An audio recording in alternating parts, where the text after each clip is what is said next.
अच्छा, तो चैप्टर 1 है हमारा। बेसिकली इसमें हमें वो डेफिनेशन बताता है स्टैटिक्स की क्या डेफिनेशन है, ठीक है। उसके बाद स्टैटिक्स का यूजेस क्या है, इसका स्कोप क्या है, ठीक है। और फिर आगे हमें ये बताता है वेरिएबल क्या होता है, डिस्क्रीट और कंटिन्यूस वेरिएबल क्या है, डिस्क्रिप्टिव और इन्फ्रेंशियल स्टैटिक्स में क्या फर्क है। तो अब हम इन चीजों को जो है ना वन बाय वन देखते हैं क्या होती है, ठीक है। तो चैप्टर 1 में सबसे पहले वो हमें कहता है जी कि व्हाट इज स्टैटिक्स। वो कहता है जी स्टैटिक्स जो है ना वो एक लैटिन वर्ड है, स्टेटस से निकला है, जिसके मैंने organised in a political state, ठीक है। किसी भी चीज स्टेट के लिए जो जो इंफॉर्मेशन यूजफुल होगी उसको हम यूज करते हुए, ठीक है, अपनी चीजों को देख रहे होते हैं,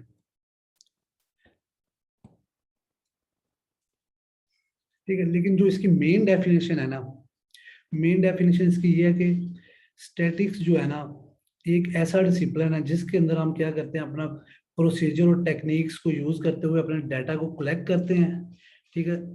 इसे अगर हम ब्रॉडली देख रहे हैं, डाटा की कलेक्शन है सबसे पहले हमारे पास,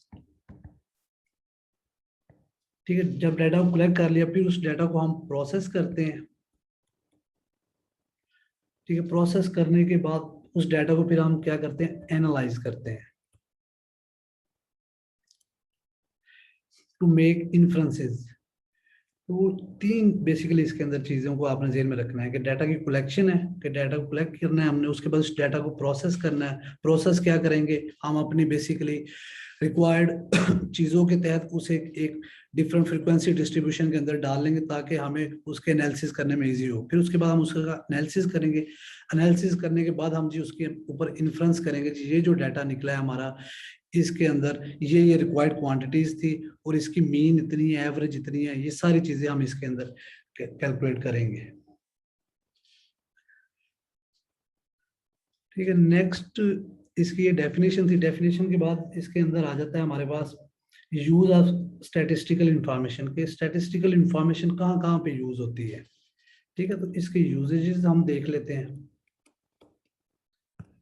ठीक है। सबसे पहले कहता है जी स्टैटिक्स जो हमें यूज करते हैं टू इन्फॉर्म जनरल पब्लिक। हम जनरल पब्लिक को इन्फॉर्म करने के लिए स्टैटिक्स यूज करते हैं। लेट्स सपोज आपके पास जो आप पॉपुलेशन सेंसिस करते हैं, ठीक है, उसका डाटा लोगों को बताया जाता है जी हमारी पॉपुलेशन इस टाइम इतनी है, इतनी हमारी पॉपुलेशन मेल है, इतनी फीमेल है, ठीक है। उसके बाद इसके अंदर फिर सूबों की पॉपुलेशन आपको बताई जाती है जी पंजाब की लेट्स सपोज 50% है, ठीक है, बाकी सिंध की 20% है, 20% इसकी है केपीके की, और 10% इस तरह बलोचिस्तान की है। तो इस तरह जनरल पब्लिक को आप डाटा डिफरेंट जो है ना उसके बारे में बताते हैं। फिर to explain things that have happened, कि फिर उन चीज़ों को एक्सप्लेन करने के लिए हम स्टैटिक्स को यूज करते हैं जो ऑलरेडी हो चुकी होती हैं। जिस तरह आपने देखा होगा जो आपके इनकम्बेंट प्राइम मिनिस्टर हैं, ठीक है, वो अक्सर जिक्र करते हैं जी हम जब आए तो गवर्नमेंट में हमारे पास जो सर्कुलर डेट इतना था, हमारे पास करंट अकाउंट डेफिसिट इतना था, ठीक है। तो वो एक न्यूमेरिकल फैक्ट्स एंड फिगर आपको बता रहे होते हैं कि ये चीज पहले हो चुकी थी, इतना था, इतनी इतनी चीजें थी हमारे पास, ठीक है। फिर उसके बाद जब हमने किसी भी क्लेम को जस्टिफाई करना होता है तो तब भी हमें स्टैटिक्स की यूज पड़ती है, ठीक है। लेट्स सपोज हमने एक एक्सपेरिमेंट परफॉर्म किया, हमने अपने जो है ना बल्ब को डिजाइन किए हैं, ठीक है। हम उन बल्ब्स की फिर चेकिंग करते हैं, हम कहते हैं जी ये जो हमने बल्ब है डिजाइन किए हैं इनकी जो एफिशिएंसी है वो 99% है, कि 99% ऑफ द टाइम जो है ना ये बल्ब बिल्कुल एक्यूरेट काम करते हैं। तो आप जो भी क्लेम होंगे आपको उनको भी जस्टिफाई करने के लिए आप अपने डाटा का यूज करते हैं। जिस तरह कोई भी पॉलिटिशियन है वो अपनी किसी भी चीज को क्लेम को वैलिडेट करने के लिए डाटा का यूज करता है, ठीक है। उसके बाद जब आपने कंपैरिजन करना होता है कि चीजों के अंदर, तब भी आप स्टैटिस्टिकल इंफॉर्मेशन का ही यूजेज करते हैं, ठीक है। उसके बाद जब आपने प्रेडिक्ट करना होता है डिसीजन रिगार्डिंग फ्यूचर आउटकम्स, तो फिर भी हम स्टैटिक्स को इस तरह यूज करते हैं जी, हम कहते हैं जी पास्ट में देखें, ये जिस तरह देखें आप बारिश को प्रेडिक्ट करते हैं, उसमें क्या होता है कि आप बेसिकली पिछले 20 से 30 सालों का डाटा होता है आपके पास, उसकी एक एवरेज होती है, उस एवरेज को लेके आप डाटा को प्रेडिक्ट कर रहे होते हैं जी इतने परसेंट चांसेस है कि बारिश होगी या नहीं होगी। या आप दूसरी तरह कह लें कि कोई भी प्लेयर है उसकी एवरेज है लेट्स सपोज 50% है, क्रिकेट वो खेलता है उसकी एवरेज है 50%, अब वो प्रेडिक्ट करना चाहता है जी उस अगली इनिंग में उसकी कितनी स्कोर होगी, तो हम कहेंगे यार लगता है इसके चांसेस हैं ये 50% स्कोर करेगा।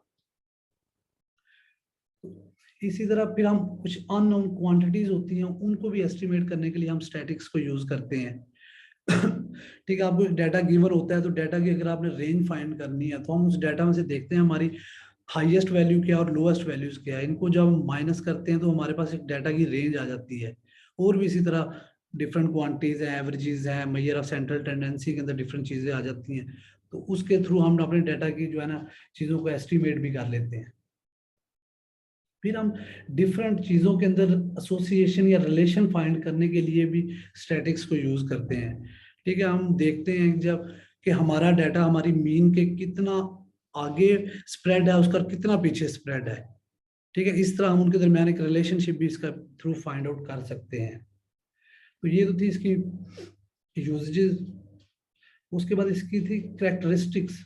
ठीक है, इसकी करेक्टरिस्टिक्स क्या हैं, किन किन चीजों के ऊपर, किन करेक्टरिस्टिक की बेस के ऊपर स्टैटिक्स जो है वो होल्ड करती है। ठीक है, तो इसकी हम करेक्टरिस्टिक्स देख लेते हैं।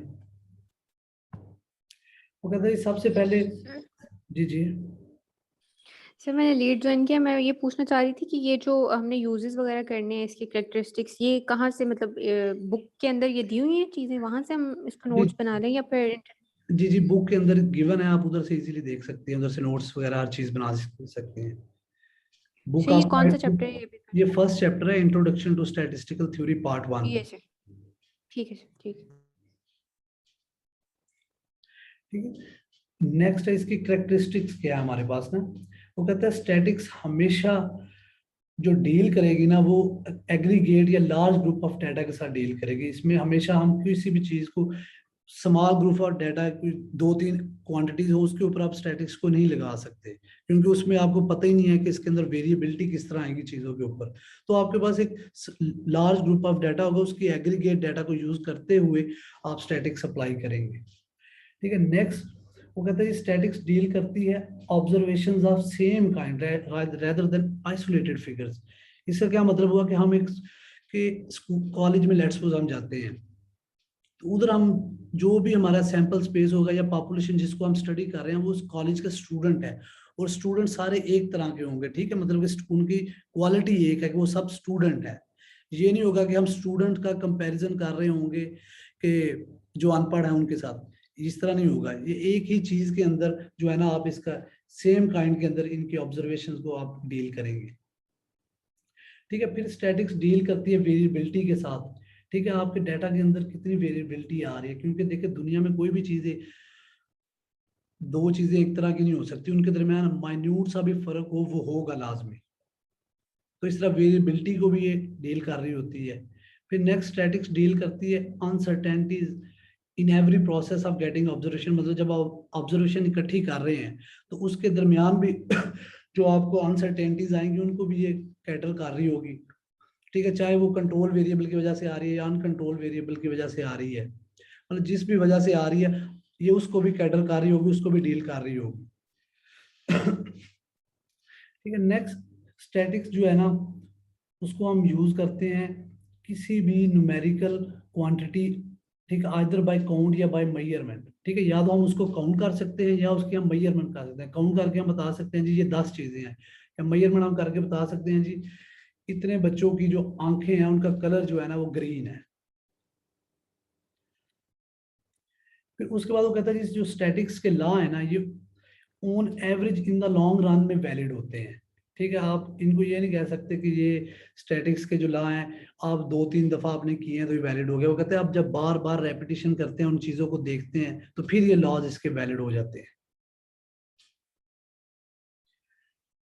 नेक्स्ट है हमारे पास स्टैटिक्स जो है ना बेसिकली ये दो चीजों के अंदर हमने इसे डिवाइड किया होता है।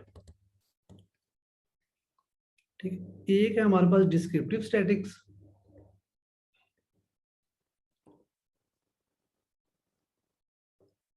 और सेकंड है हमारे पास इन्फ्रेंशियल स्टैटिक्स।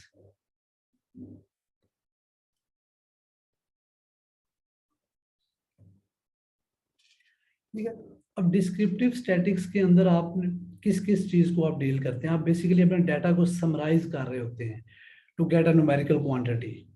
ठीक है, इसके अंदर आपका, ठीक है, डाटा कलेक्शन जो आ जाती है वो आ जाती है। ठीक है, आप पहले डाटा को कलेक्ट कर लेते हैं। ठीक है, डाटा कलेक्ट करने के बाद फिर आप इसकी फ्रीक्वेंसी डिस्ट्रीब्यूशन बना लेते हैं। ठीक है, फ्रीक्वेंसी डिस्ट्रीब्यूशन बनाने के बाद आप डाटा की एवरेज निकाल लेते हैं। ठीक है, एवरेज निकालने के बाद आप डाटा की मई सेंट्रल टेंडेंसी निकाल लेते हैं कि डाटा जो है अपनी मीन से कितना आगे और कितना पीछे वेरी कर रहा है।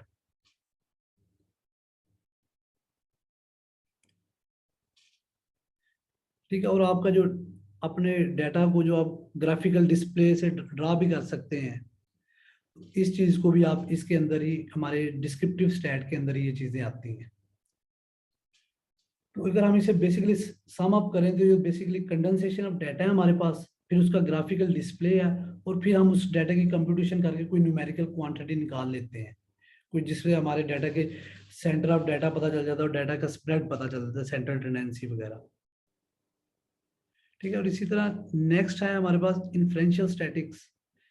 ठीक है, इन्फ्रेंशियल स्टैटिक्स जो है ना, वो जो हमने डाटा के ऊपर उसकी सेंट्रल टेंडेंसी या एवरेज इस तरह की वैल्यूज निकाली हुई हैं, इनकी बेस के ऊपर जो इन्फ्रेंस निकालते हैं अपने डाटा से, उसको हम कहते हैं जी ये हमारी इन्फ्रेंशियल स्टैटिक्स है। ठीक है, अगर तो हम होल डाटा की निकाल रहे हैं तो हम कहेंगे जी हमारी पॉपुलेशन की इन्फ्रेंशियल स्टैटिक्स है। अगर हम अपनी पॉपुलेशन में से एक सबसेट निकाल के मखसूस किस्म के सैंपल की निकाल रहे हैं तो हम कहेंगे जी हमारे सैंपल के लिए इन्फ्रेंशियल स्टैटिक्स है। तो अगर हम इनके अंदर इसकी एग्जांपल्स देखें दोनों की, ठीक है, वो कहता है जी एक क्रिकेट प्लेयर था, उसने ये पिछली लास्ट 5 इनिंग्स की, उसकी लास्ट 5 इनिंग की एवरेज है 20। तो इसकी इन्फ्रेंशियल ये थे डिस्क्रिप्टिव स्टैटिक्स। ठीक है, कि आपने एवरेज निकाल लिया 5 इनिंग्स, अब इसका इन्फ्रेंशियल स्टैटिक्स क्या होगा, इसमें आप प्रेडिक्ट करेंगे अब कि पिछली 5 इनिंग की बेस के ऊपर क्या वो बंदा अगले इनिंग के अंदर भी 20 स्कोर करेगा या नहीं करेगा। ठीक है, तो इन्फ्रेंशियल स्टैटिक्स में आप बेसिकली प्रेडिक्ट करेंगे कि वो क्या नेक्स्ट में भी 20 स्कोर करेगा या नहीं करेगा। ठीक है, आगे एक और उसने एग्जांपल दी हुई है हमें कि Aamir wants to describe the variation in his 4 test scores in statistics, कि वो देखना चाह रहा है कि उसके 4 स्कोर टेस्ट स्कोर के अंदर वेरिएशन कितनी है, वेरिएशन इन 4 टेस्ट। अब इसका इन्फ्रेंशियल स्टैटिक्स क्या होगा, ठीक है, कि इन 4 टेस्ट की बेस के ऊपर, ठीक है, वो बंदा ये प्रेडिक्ट करेगा कि उसकी जो नेक्स्ट टेस्ट है उसके अंदर कितनी वेरिएशन आएगी। ठीक है, इधर वेरिएशन थी 4 स्कोर की, इतनी थी, तो अब इसकी बेस के ऊपर 4 स्कोर्स की बेस के ऊपर वो प्रेडिक्ट करेगा कि उसके 5वें टेस्ट में कितनी वेरिएशन आएगी। तो ये था डिस्क्रिप्टिव और इन्फ्रेंशियल स्टैटिक्स, इसमें किसी को इशू तो नहीं है।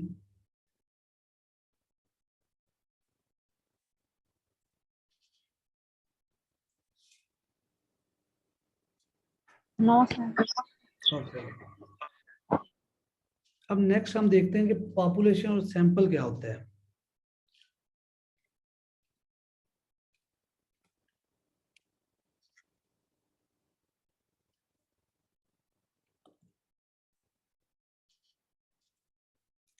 पॉपुलेशन किसी ऐसे डाटा को कहते हैं जिसमें हमारे पास all set of possible observation जो है वो अंडर स्टडी हो।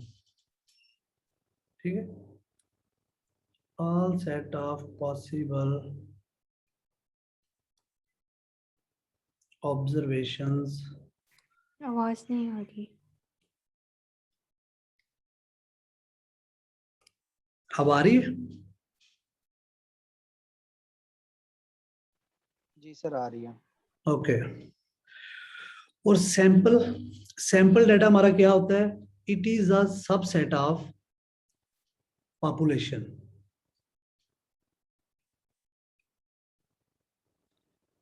इसका मतलब क्या हुआ, लेट्स सपोज ये हमारे पास कोई पॉपुलेशन थी, ठीक है, किसी एरिया की, तो हमने कहा इस एरिया में ये जो मखसूस चीज है ना, हमने इसके ऊपर सैंपल लेके इसको हम स्टडी कर लेते हैं, ठीक है। इसकी बेस के ऊपर फिर हम बाकी पॉपुलेशन के बारे में भी इन्फ्रेंस निकाल लेंगे, ठीक है। और ये देखिए, ये हमारी टोटल पॉपुलेशन थी और ये सैंपल था। सैंपल पे क्या हुआ, हमारा सबसेट हुआ एक पॉपुलेशन का, क्योंकि हमारे पास पॉपुलेशन बहुत ज्यादा होती है, हमारे लिए बाज बात फिजिबल नहीं होता कि हम उस पॉपुलेशन सारी को स्टडी कर सकें। तो हम क्या करते हैं, हम उसमें से एक मखसूस सैंपल निकाल लेते हैं, उस सैंपल को हम स्टडी करते हैं और फिर उस सैंपल के जो रिजल्ट आते हैं उसके बेस के ऊपर ही हम प्रेडिक्ट कर लेते हैं अपनी पॉपुलेशन को भी, ठीक है। अब वो कहता है पॉपुलेशन जो है आपकी फाइनाइट भी हो सकती है, इनफाइनाइट भी हो सकती है।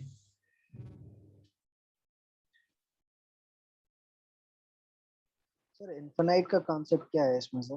बताता हूँ। ठीक है, अब इनफाइनाइट का कंसेप्ट इसके अंदर, फाइनाइट तो ये है ना, आपको पता है जी पाकिस्तान के अंदर हमारी सेंसिस हुआ हुआ है, हमें पता है जी हमारी आबादी जो है वो 22 करोड़ है या 21 करोड़ है, ठीक है। इनफाइनाइट का ये मतलब है कि अब कई जगह ऐसे है जहाँ ह्यूमनली इम्पॉसिबल है पहुंचना।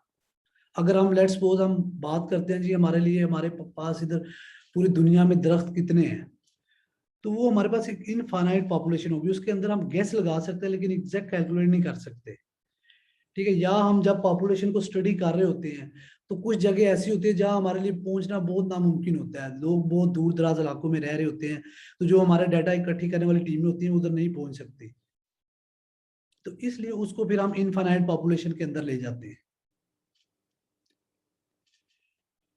ठीक है। और जो न्यूमेरिकल क्वांटिटीज हम पॉपुलेशन के लिए इकट्ठी करेंगे, जो हमारे पास न्यूमेरिकल क्वांटिटीज पॉपुलेशन के लिए आएंगी, ठीक है, उसे हम कहते हैं पैरामीटर,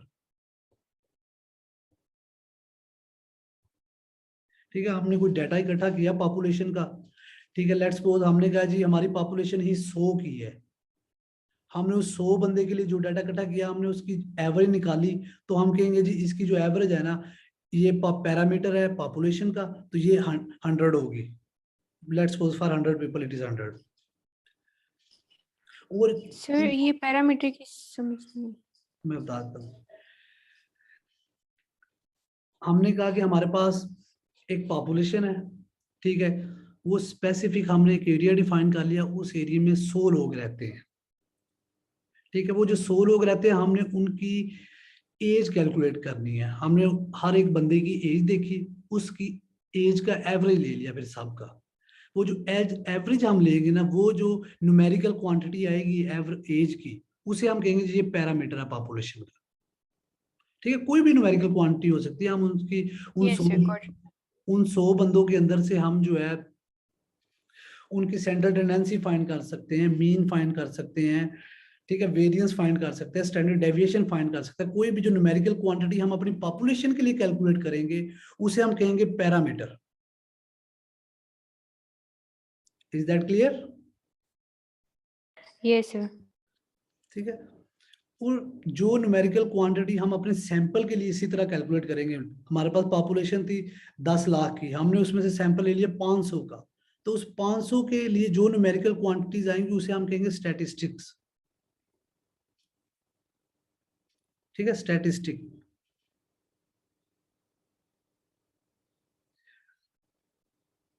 ये स्टैटिस्टिक्स से डिफरेंट स्टैटिस्टिक है, इसे उसके साथ कंफ्यूज नहीं करना जो सब्जेक्ट का नाम है, ठीक है। उसके बाद सैंपल साइज, ठीक है, जितनी भी पॉपुलेशन या जितनी भी ऑब्जर्वेशन अंडर स्टडी होंगी, ठीक है, अगर पॉपुलेशन है तो पॉपुलेशन का वो सैंपल साइज होगी उसे हम कैपिटल एन से डोनेट कर देंगे, ठीक है। अगर जितनी ऑब्जर्वेशन सैंपल के अंडर स्टडी है वो सैंपल साइज होगा सैंपल का हमारा, तो उसे हम स्मॉल एन से रिप्रेजेंट कर देंगे, ठीक है। पॉपुलेशन और सैंपल में तो किसी को इशू नहीं है।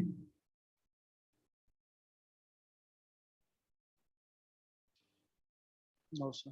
ओके, सही। स्मॉल एन और कैपिटल एन का क्या बताया आपने? ये मैंने बताया कि जो सैंपल साइज है, ठीक है, अगर तो हम पॉपुलेशन अपनी को स्टडी कर रहे हैं तो पॉपुलेशन जितनी ऑब्जर्वेशन अंडर स्टडी होंगी वो सारे मिलके हमारा सैंपल साइज बनाएंगी पॉपुलेशन का, उसे हम एन से डिनोट करते हैं। और जितनी अगर हम सैंपल के लिए जितनी हमारे पास अंडर स्टडी होगी ऑब्जर्वेशंस, ठीक है, वो हमारा सैंपल साइज होगा हमारे सैंपल का, तो उसे हम n से डिनोट कर देंगे। लेट्स सपोज हमने जो पहली एग्जांपल देखी थी पॉपुलेशन के लिए, हमने कहा था हमारे पास 100 लोग हैं, ठीक है, जो हमने पॉपुलेशन की जिनको स्टडी कर रहे हैं, तो सैंपल साइज उसका क्या होगा, n इज इक्वल टू 100 होगा, ठीक है। और जो सैंपल के लिए हमने एग्जांपल मैंने बताई थी, मैंने कहा था हमारे पास, ठीक है, कोई 1 लाख लोग है, उसके अंदर से हम सिर्फ 500 लोगों का सैंपल को स्टडी कर रहे हैं, तो फिर स्मॉल n क्या हुआ 500, और कैपिटल N इस केस में क्या हुआ, पॉपुलेशन कितनी थी हमारे पास, लेट्स सपोज 1 लाख थी, ठीक है। तो जो सैंपल है वो स्मॉल n 500 है।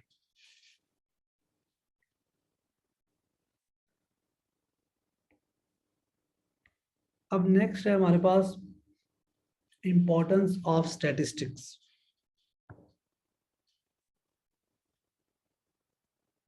सर जी जी अच्छा, ये जो अभी आपने मतलब हमें पैरामीटर ये स्टैटिस्टिक्स का बताया है, कैपिटल और स्मॉल, मतलब फॉर एग्जांपल एक एरिया है जिसके अंदर, जैसे अभी आपने एग्जांपल दी कि 1 लाख लोग हैं, जिसमें से हमने जो है वो 500 सैंपल 500 हमारे पास पर्सन्स हैं, सैंपल साइज है हमारा 500 का, तो हम स्पेसिफिक क्लियर करें, 500 हमारे पास सैंपल है, फिर आगे आप आए, ये सर ठीक है, 500 हमारे पास सैंपल आ गया, और ठीक, फिर इसमें से हम उनकी फॉर एग्जांपल हमने एज निकालनी है, हमारा जी मकसद उनकी एज फाइंड आउट करने का है, तो जी वो हम स्पेसिफिक ये 500 पीपल की निकालेंगे, एग्जैक्टली ऐसे ही है। एग्जैक्टली अगर हम सैंपल के लिए निकालेंगे, वो फिर जो 500 पीपल हो जाएंगे वो हमारा सैंपल साइज हो जाएगा।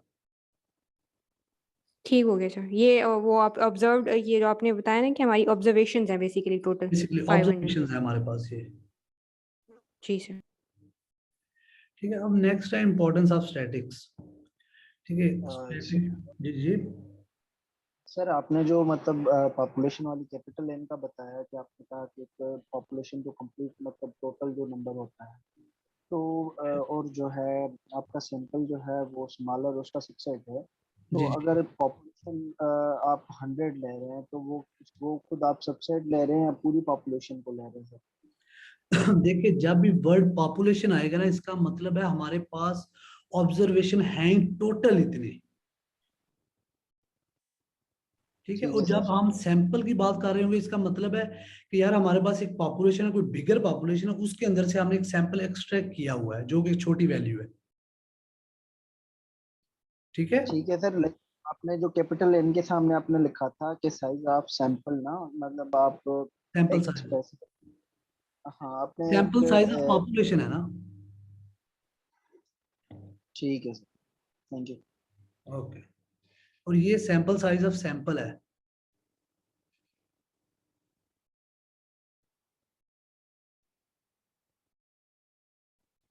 ठीक है। या आप इसको इस तरह भी कर ले, अगर इस तरह नहीं आपने जहन में, आप इसे कह ले साइज ऑफ पॉपुलेशन कर ले, ठीक है, इसे साइज ऑफ सैंपल कर लें, या सैंपल साइज ऑफ पॉपुलेशन, या सैंपल साइज ऑफ सैंपल, ये सर क्लियर है। ओके। अब नेक्स्ट है हमारे पास इंपॉर्टेंस ऑफ स्टैटिक्स, ठीक है। अब हम देखते हैं स्टैटिक्स यूज कहाँ कहाँ किन किन फील्ड्स के अंदर ये ज्यादा अहम है और ये ज्यादा इसका यूजेज है, ठीक है, इंपॉर्टेंस कहाँ कहाँ पे इसकी ज्यादा है, ठीक है। अगर आप खुद से सोचें, ठीक है, गवर्नमेंट जितनी पॉलिसीज बनाती है, ठीक है, वो पॉलिसीज किसी डाटा के ऊपर बनाती है। लेट्स सपोज हमारे मुल्क में इस टाइम इन्फ्लेशन जो है वो 9% पे पहुंच गया। अगर आप लोगों ने अखबार पढ़ते हैं तो कल परसों आपने देखा होगा कि अखबार के अंदर आया हुआ था जी, इन्फ्लेशन यस सर। 9% के ऊपर पहुंच गया है।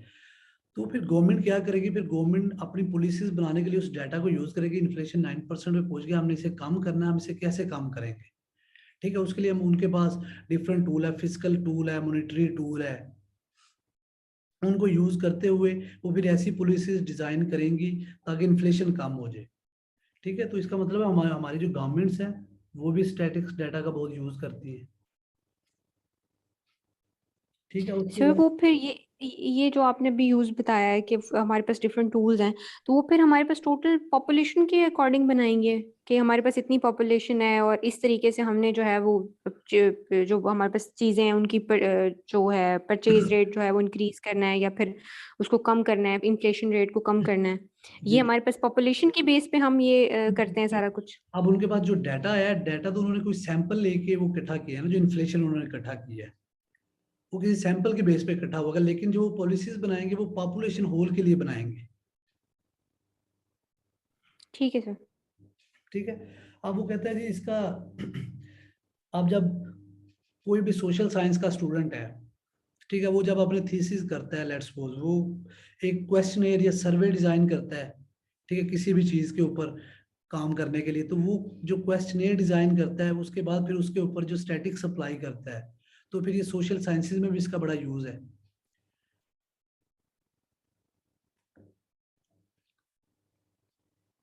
ठीक है। नेक्स्ट वो कहता है जी हमारे पास,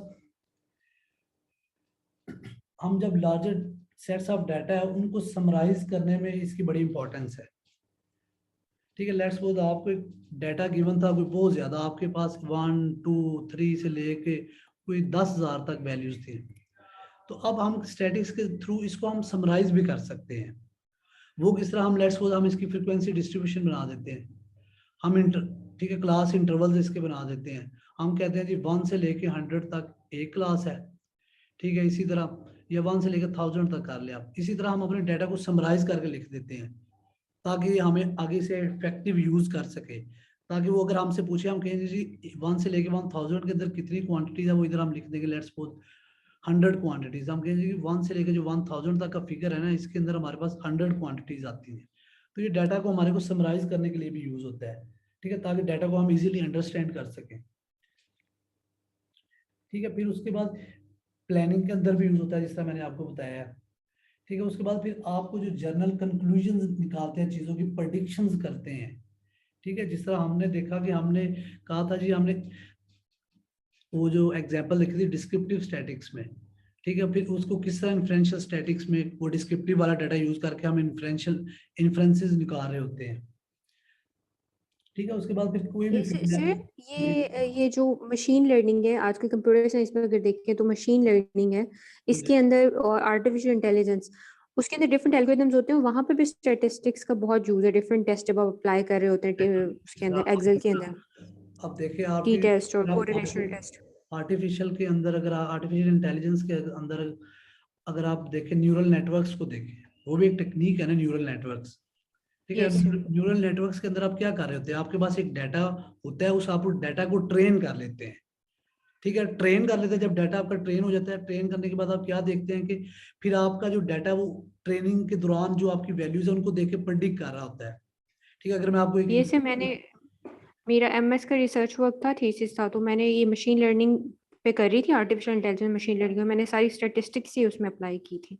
जी जी बिल्कुल। देखिए ना, अब लेट्स सपोज मैं आपको इसकी बात थोड़ा सा इसका सोलर का अगर बता दूं, सोलर सेल्स वो किस तरह ऑपरेट कर रहे होते हैं, ठीक है, उनके अंदर अगर आप न्यूरल नेटवर्क्स लगा रहे होते हैं, तो आप अपने डाटा को डिफरेंट जगह के ऊपर ट्रेन कर लेते हैं। ठीक है जी, अगर इतनी रेडियंस होगी, इतना टेम्परेचर होगा, तो हमारे पास जो है वो सोलर पावर इतनी आएगी। ठीक है। फिर हमारा जो न्यूरल नेटवर्क है उस डाटा को ट्रेन कर लेता है, फिर हम उस तरह कर लेते हैं, और फिर उसके अंदर हम ये अपनी टेक्निक जो है रिग्रेशन, ये भी उसके अंदर लगा रहे होते हैं। अगर हमारा, क्योंकि बाज़ बार मौसम तो हमारा हर दफ़ा धूप नहीं निकली होती, कभी मौसम आगे पीछे भी होता है, तो हमारे डाटा के अंदर वेरिएबिलिटी आ जाती है, तो फिर हम रिग्रेशन की टेक्निक लगा के उसे हम एक स्ट्रेट लाइन के अंदर इस तरह फिट कर लेते हैं अपने डाटा को, तो उधर इसका बहुत ज़्यादा यूज़ है।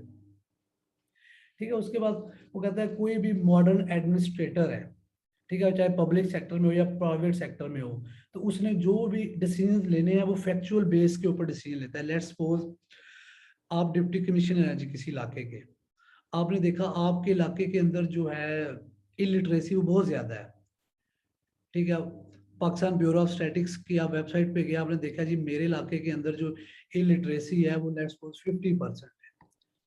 अब मैं क्या करूंगा, मैंने जो है वो स्कूल बनाने हैं उधर ताकि लिटरेसी कम हो, तो मैं उधर की कम्युनिटी को इन्वॉल्व करूंगा, गवर्नमेंट से फंडिंग लूंगा। ठीक है, जो भी प्रोजेक्ट्स हैं। ठीक है। लेट्स सपोज अगर वो डिप्टी कमिश्नर है तो उसकी खुद की पावर है 200 मिलियन तक आई थिंक प्रोजेक्ट की अप्रूव करने की, तो वो फिर स्कूल बनाएगा। ठीक है। लेकिन ये उसने स्कूल किस तरह बनाया, फैक्चुअल डाटा की बेस के ऊपर, कोई भी एडमिनिस्ट्रेटर है, क्योंकि उसे पता था उधर ये मसला है, तो उसने इस चीज को कम करने के लिए उसने उधर स्कूल बना दी ताकि लिटरेसी कम हो जाए। ठीक है। कोई भी वो फिर नेक्स्ट कहता है कोई भी पॉलिटिशियन है, वो स्टैटिक्स को यूज करता है अपने आर्गुमेंट को सपोर्ट करने के लिए। ठीक है। जिस तरह इमरान खान है, वो बार बार कहता है जी मैं जब हुकूमत में आया था इकॉनमी के ये हालात थे, आज ये हो गए। ठीक है। उसके बरक्स अगर आप अपोजिशन को देखें, अपोजिशन क्या कहती है कि जब हम गए थे हमारे मुल्क में महंगाई नहीं थी, आप देखें महंगाई इतने की हो गई है, घी इतने का हो गया है, हर चीज के रेट बढ़ गए हैं, तेल का रेट इतना बढ़ गया है। तो हर बंदा जो है ना वो अपने आर्गुमेंट को सपोर्ट करने के लिए स्टैटिस्टिकल डाटा को यूज कर रहा होता है। तो ये थी इसकी इंपॉर्टेंस थी। अब नेक्स्ट हम देखते हैं वेरिएबल्स क्या होते हैं।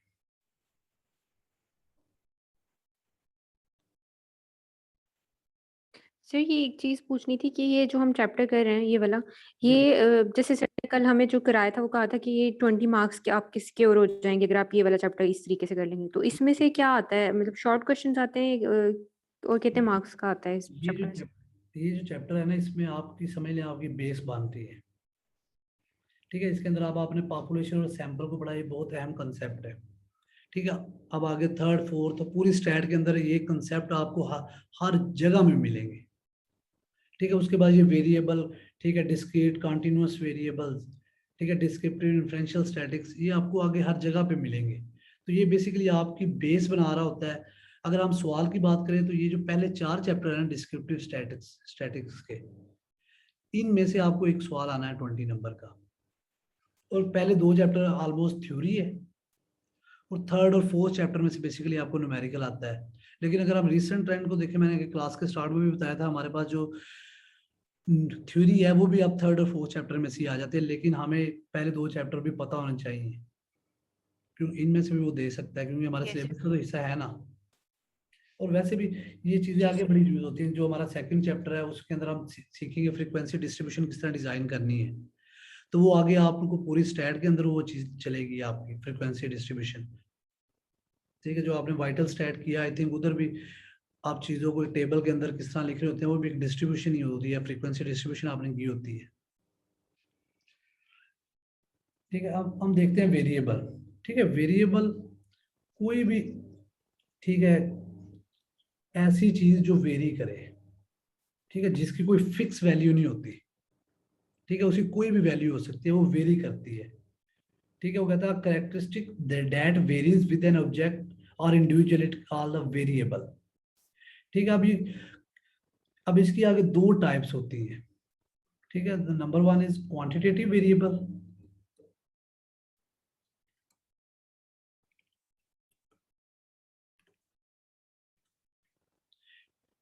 और सेकंड है क्वालिटेटिव वेरिएबल। क्वालिटेटिव वेरिएबल, अब देखिए जो क्वांटिटेटिव वेरिएबल है ना, इसके नाम से आपको जाहिर हो रहा है ये क्वांटिटी। ठीक है, क्वांटिटी आपको बेसिकली बता रहा होता है, आप उन चीजों को गिन सकते हैं। ठीक है, लेट्स सपोज वो 5 हैं, किसी बच्चे की एज है, किसी की इनकम है, किसी का वेट है, किसी की हाइट है। ठीक है, बेसिकली आप क्वांटिटीज को बता रहे होते हैं। और इसके बरक्स जो क्वालिटेटिव वेरिएबल है, इसके अंदर आप किसी भी चीज की क्वालिटी को बता रहे होते हैं। ठीक है, लेट्स सपोज इसका सेक्स कौन सा है, ठीक है, मेल है या फीमेल है। ठीक है, किसी की आंखों का कलर कौन सा है, ब्लू है, येलो है, ग्रीन है। इस तरह कोई भी आप जो क्वालिटी है ना, उसके बेस के ऊपर जो भी चीज बता रहे होते हैं। ठीक है, लेट्स सपोज आप बता रहे होते हैं जी इंटेलिजेंस का लेवल इसमें क्या है, किसी क्वालिटी की बेस पे आप बता रहे होते हैं ना कि इसमें इतनी इंटेलिजेंस है यार। ठीक है, और फिर इसको क्वालिटेटिव वेरिएबल को हम जो है ना एट्रीब्यूट भी कह देते हैं बाज टाइम। ठीक है, ये एमसीक्यू एक दफा आया था।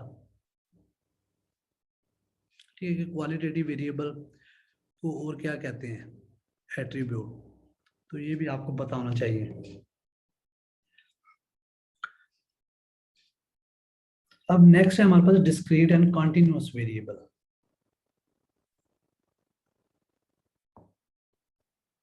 ठीक है, जो हमारे क्वांटिटेटिव वेरिएबल्स होते हैं ना, इसको फिर आगे हम 2 में फर्दर डिवाइड कर लेते हैं,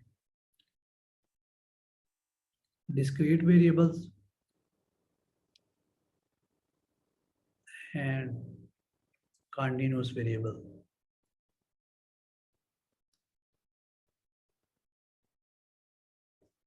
ठीक है, अब डिस्क्रीट वेरिएबल ऐसा वेरिएबल है जिसके एट अ वन टाइम आपको एक वैल्यू उसकी मिल रही हो। ठीक है, इसकी वैल्यू जो जंप्स या ब्रेक से, लेट्स सपोज ये हमारे पास डाटा है, ठीक है, ये 1 2 3 4 5, ठीक है, इधर डिफरेंट पॉइंट्स के ऊपर आपको डिफरेंट वैल्यूज मिल रही होंगी। लेकिन जो हमारा कंटिन्यूस डाटा होता है ना, उसके अंदर इस तरह ये जो जंप्स हैं, स्पेसिस हैं, ये नहीं होती।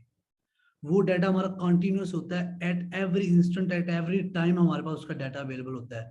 लेट्स सपोज अगर आप देखें, ठीक है, ये आपके पास एक कर्व है, ठीक है, अब ये आपको हर पॉइंट के ऊपर डाटा दे रही है, चाहे ये पॉइंट है, चाहे ये पॉइंट है, चाहे ये पॉइंट है, चाहे ये पॉइंट है, चाहे ये पॉइंट है, ठीक है। इसके अंदर आपके डाटा के अंदर कहीं डिसकंटिन्यूटी नहीं आ रही, और इधर आपके डाटा के अंदर डिसकंटिन्यूटी आ रही है, इस स्पेस के अंदर, इस जगह के अंदर, इस जगह के अंदर, इस जगह के अंदर। वो कहता है जो हमारा डिस्क्रीट डाटा होता है ना, ये डिस्क्रीट वेरिएबल जो होता है, ठीक है, इसे हम काउंट डाटा भी कहते हैं, क्योंकि इसको हम इजीली काउंट आप कर सकते हैं ना। आप देखते हैं 1 के ऊपर इसकी वैल्यू इधर 2 थी, लेट्स सपोज इधर 4 थी, इधर भी 2 थी, इधर 1 थी, इधर 5 थी, तो इसको आप काउंट कर सकते हैं इजीली, ठीक है। और ये जो है आपका कॉन्टिन्यूस, ये होता है आपका मेजरमेंट डाटा,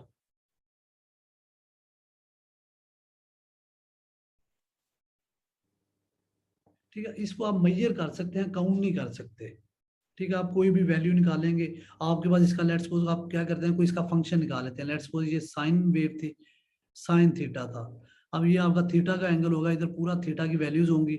अब आपने जब किसी पॉइंट के ऊपर कोई वैल्यू निकालनी है, तो आप इसके फंक्शन के अंदर इसकी वैल्यू पुट करेंगे, फिर आपके वो मेजरमेंट देगा, इसके इस पॉइंट के ऊपर इसकी ये वैल्यू है। इधर तक किसी को इशू तो नहीं है? सर इसकी रिकॉर्डिंग आप हमें प्रोवाइड करेंगे ना? जी जी, सर इसकी रिकॉर्डिंग आप हमें प्रोवाइड करेंगे ना? जी जी, इसकी रिकॉर्डिंग आप लोगों को मिल जाएगी। ठीक है।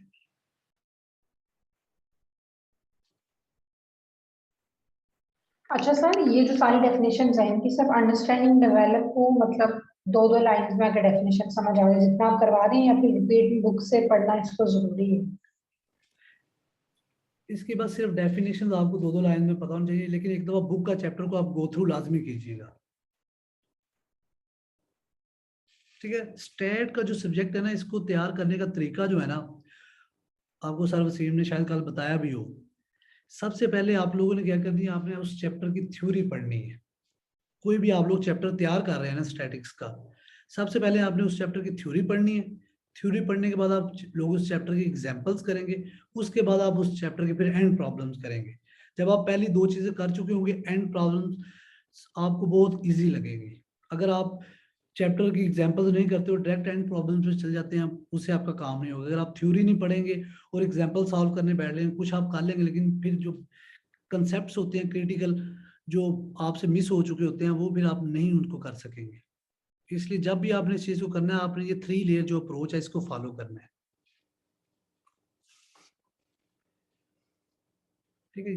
ये था हमारा चैप्टर 1। चैप्टर 1 में और भी चीजें हैं, कलेक्शन ऑफ डाटा वगैरह, लेकिन वो हमारे सिलेबस का हिस्सा नहीं है। हमने चैप्टर 1 बस इधर तक ही करना था।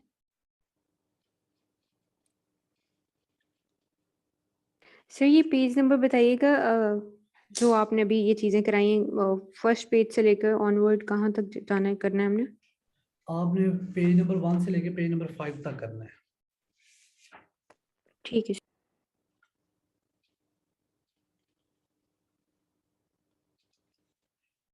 अब नेक्स्ट है हमारे पास चैप्टर नंबर 2।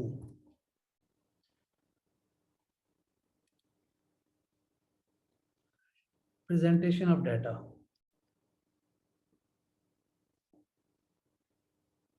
अच्छा सर, इसमें जो है एक क्वेश्चन है और पीछे चैप्टर 1 से, जी जी, इसमें सर कैरेक्टरिस्टिक्स और जो इम्पोर्टेंस और यूजेस, ये तीनों चीजें तकरीबन जो है इंटरचेंज हो रही है, ये मतलब सेम का। इंटरचेंजिंग ही है, ठीक है। इनमें आप मिक्स करके लिख सकते हैं, आपको जो भी चीज पूछे। क्योंकि देखिए चीजें तो ऑलमोस्ट वही है ना, वो उन्हीं चीजों को घुमा फिरा के वो बता रहा है, कभी कान इधर से पकड़ रहा है, कभी उधर से पकड़ रहा है। चलो ठीक है सर, थैंक यू सर। ठीक है? अब हम देखते हैं प्रेजेंटेशन ऑफ डाटा, ठीक है। इस चैप्टर के अंदर हम देखेंगे हम अपने डाटा को किस किस तरह प्रेजेंट कर सकते हैं, ठीक है, सबसे पहले हम देखेंगे इसके अंदर टेबुलेशन। ठीक है, कुछ टेबल को हम क्या क्या उसके हिस्से होते हैं वो किस तरह करते हैं, क्लासिफिकेशन देखेंगे। ठीक है, फिर उसके बाद हम देखेंगे ग्राफ किस चीज़ के लिए बनाते हैं, हम चार्ट किस चीज़ के लिए बनाते हैं, और फ्रीक्वेंसी डिस्ट्रीब्यूशन को डिज़ाइन करना हम इस चैप्टर में सीखेंगे। तो ये 3-4 मेजर आउटकम्स है इस चैप्टर की, तो हम देख लेते हैं। अब सबसे पहले वो कहता है जी हमारे पास क्लासिफिकेशन है, हम डाटा को क्यों क्लासिफाई करते हैं। ठीक है, आपके पास एक डाटा अवेलेबल था काफ़ी बड़ा, तो आप उस डाटा की क्लासीफाई क्यों करते हैं। वो कहते हैं जी हम क्लासीफाई इसलिए करते हैं ताकि हम अपने इंटरेस्ट के मुताबिक उसे क्लासीफाई कर लेते हैं। ठीक है, किसी एक इंटरेस्ट या दो इंटरेस्ट के मुताबिक जो भी हमारे इंटरेस्टेड वेरिएबल्स है उसके तहत उसे क्लासीफाई कर लेते हैं। फिर उसके ऊपर जो है ना हमें उस डाटा को समझने में आसानी हो जाती है, उसके ऊपर हमें डिस्क्रिप्टिव स्टैट्स को अप्लाई करने में आसानी हो जाती है, फिर उसकी बेस के ऊपर हम इसके ऊपर इन्फ्लुएंशियल स्टैटिक्स लगा देते हैं। अब वो कहता है जी आप जो क्लासिफिकेशन करते हैं वो हम क्लासीफाई किस रूल के तहत करते हैं, classify the observations into groups और क्लॉज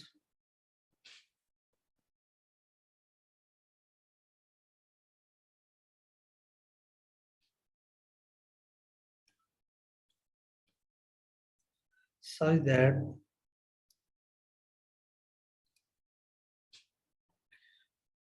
कि जो सिमिलर क्लासेस सिमिलर चीजें हैं वो आप एक जगह पे कर देते हैं, और जो डिसिमिलर चीजें होती हैं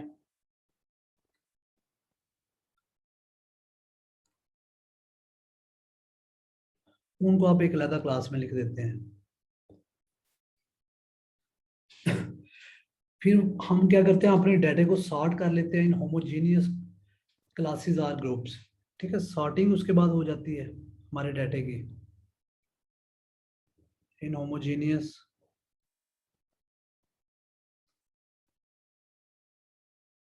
ठीक है, होमोजीनियस होती है कि एक ही तरह की क्वालिटीज के ऊपर बेस करे, हेट्रोजीनियस होती है कि हमारे पास डिफरेंट क्वालिटीज के ऊपर बेस हो। फिर वो कहता है कि arrangement of data according to values of variable is called distribution. ठीक है, फिर हम क्या करते हैं हम अरेंजमेंट कर लेते हैं, arrangement of data according two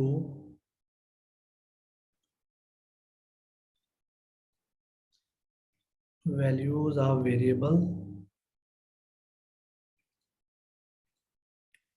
is called distribution. तो ये क्या इधर कहना चाह रहा है, ये बेसिकली ये कहना चाह रहा है कि जो हम क्लासिफिकेशन करते हैं, क्लासिफिकेशन में हम सबसे पहले क्या करते हैं कि सिमिलर डिसिमिलर को एक तरह कर लेते हैं, फिर जो हमारी सॉर्टिंग कर लेते हैं होमोजीनियस क्लासेस के अंदर। ठीक है, फिर जब हम डाटा को अरेंज करते हैं, ठीक है, डाटा की अरेंजमेंट जो है ना वो डिस्ट्रीब्यूशन कहलाती है, कि arrangement of data according to values of variable is called distribution. ठीक है, वो आप कहते हैं जी बेसिक प्रिंसिपल्स क्या है क्लासिफिकेशन के। ठीक है, वो हम देख लेते हैं।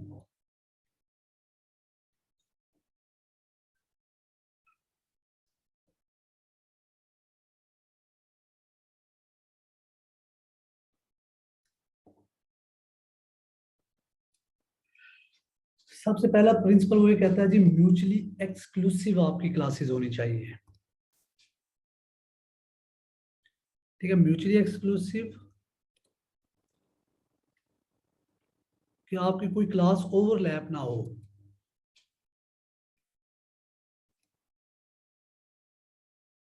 ठीक है, कि जब आप डिजाइन कर रहे होते हैं अपने डाटा को तो आपकी जो क्लासेस हैं वो हर क्लास जो है एक दूसरी क्लास से अलग होनी चाहिए, उनके दरमियान डाटा ओवरलैप नहीं होना चाहिए। ये ना हो कि डाटा की एक वैल्यू पहली क्लास में भी आ रही है और फिर अगली क्लास में भी वो आ जाए, इस तरह नहीं होना चाहिए।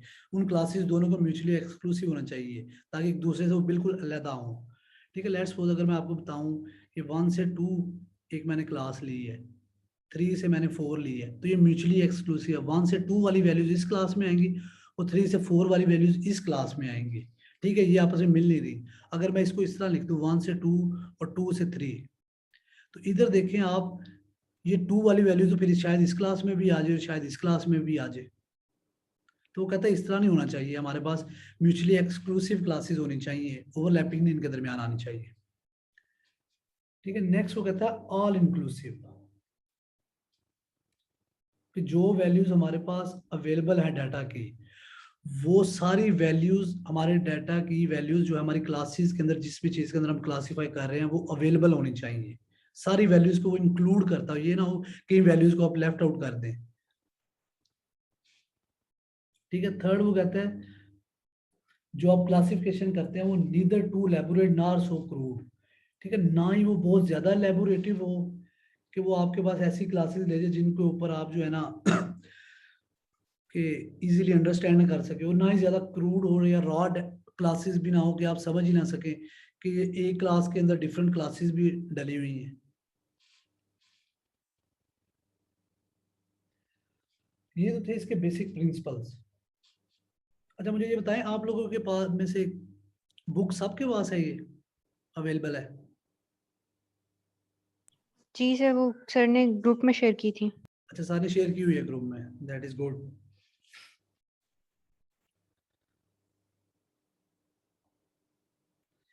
नेक्स्ट है हमारे पास टेबुलेशन।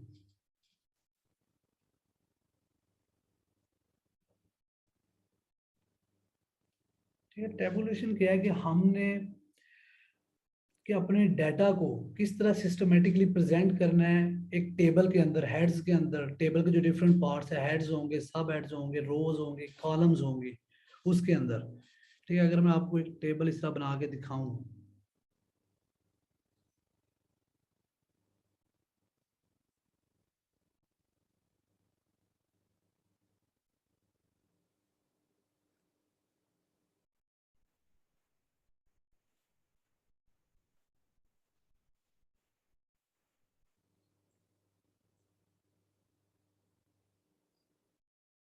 ठीक है, ये आपके पास एक टेबल है, let's suppose.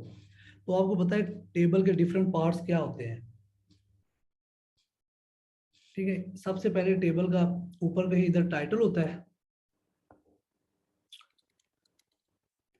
here you will write the title। ठीक है,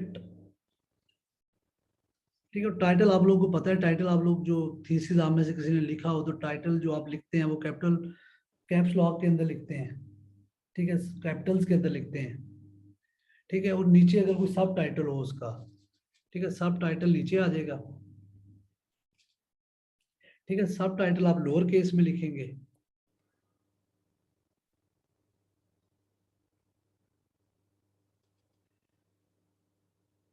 और टाइटल और सब टाइटल के एंड के ऊपर आप कभी भी फुल स्टॉप नहीं डालते, ये बात आपने ज़हन में रखनी है।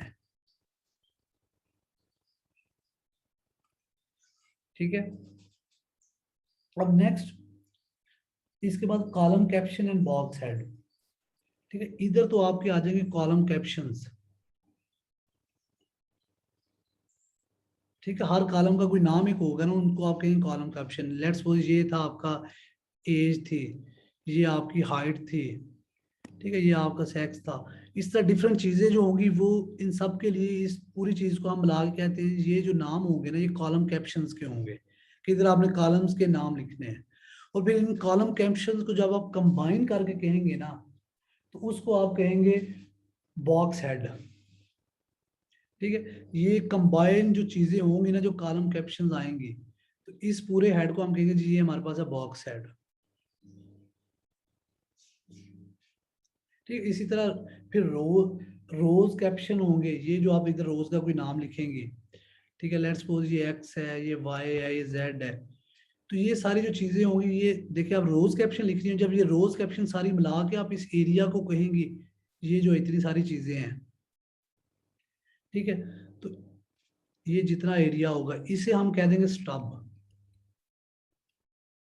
ठीक है, बॉक्स हेड तो हमारे पास इधर तक है ना,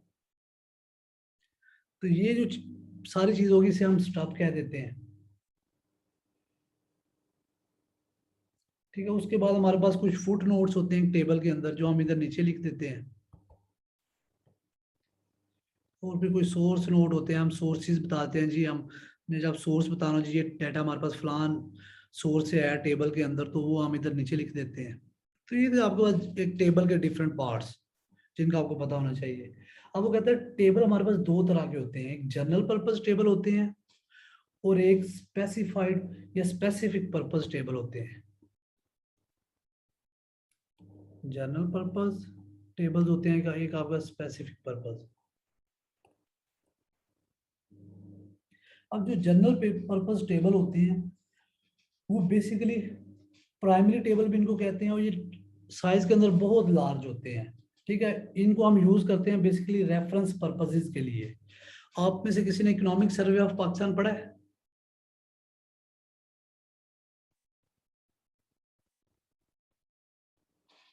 नहीं सर। अच्छा, चलो कोई बात नहीं। जब आप देखेंगे इकोनॉमिक सर्वे ऑफ पाकिस्तान के, आप एंड के ऊपर जाके देखेंगे ना, उधर बड़े लेंथी टेबल बने हुए हैं, लार्ज लार्ज बड़े लंबे लंबे टेबल। तो वो बेसिकली जनरल पर्पस टेबल है, उनको वो रेफरेंस पर्पस टेबल है। वो बेसिकली बता रहे होते हैं डाटा का रेफरेंस हमने यहाँ से लिया, वो भी डाटा काफी लंबा था, उससे उन्होंने चीजें एक्सट्रैक्ट करके लिखी हैं, उधर वो पूरा उसका रेफरेंस दे रहे होते हैं। तो इसलिए जो जनरल पर्पस टेबल होते हैं ये रेफरेंस पर्पसेस के लिए यूज होते हैं।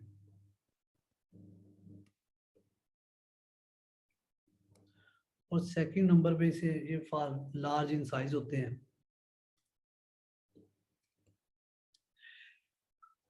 In parallel to general purpose tables, we have specific purpose tables, ठीक है। इनको हम derived या text table भी कह देते हैं। ये बहुत ही सिंपल होते हैं स्ट्रक्चर के अंदर, ठीक है। इनको सेकेंडरी टेबल भी कह देते हैं हम, ठीक है। और ये डील करते हैं only 1 or 2 criteria of classification, ठीक है। जो आपके रिक्वायर्ड इंटरेस्ट होता है ना, 1 या 2 एरिया ऑफ क्लासिफिकेशन के लिए, उसके लिए हम इसे यूज करते हैं, ठीक है। और इसके अंदर टेबुलेशन सिंगल भी हो सकती है, डबल भी हो सकती है, मैनीफोल्ड भी हो सकती है। ये आप पे डिपेंड करता है आप इसे किस तरह लेके चलेंगे, ठीक है। टेबल के अंदर तो किसी को डाउट नहीं है? No sir. ओके। अब नेक्स्ट है हमारे पास फ्रीक्वेंसी डिस्ट्रीब्यूशन, ठीक है। टेबल्स हमने देख ली है। तो ये टेबल की बुक में बहुत ज्यादा थ्योरी लिखी हुई है, आपने सिर्फ पढ़ना है। आपको बेसिकली हेडिंग्स पता होनी चाहिए कि क्या क्या टेबल के पार्ट्स होते हैं, क्या क्या चीजें होती है। आपने सिर्फ इनको एक दफा देख लेना है, इसके ऊपर जो ज्यादा टाइम जाया करने की जरूरत नहीं है,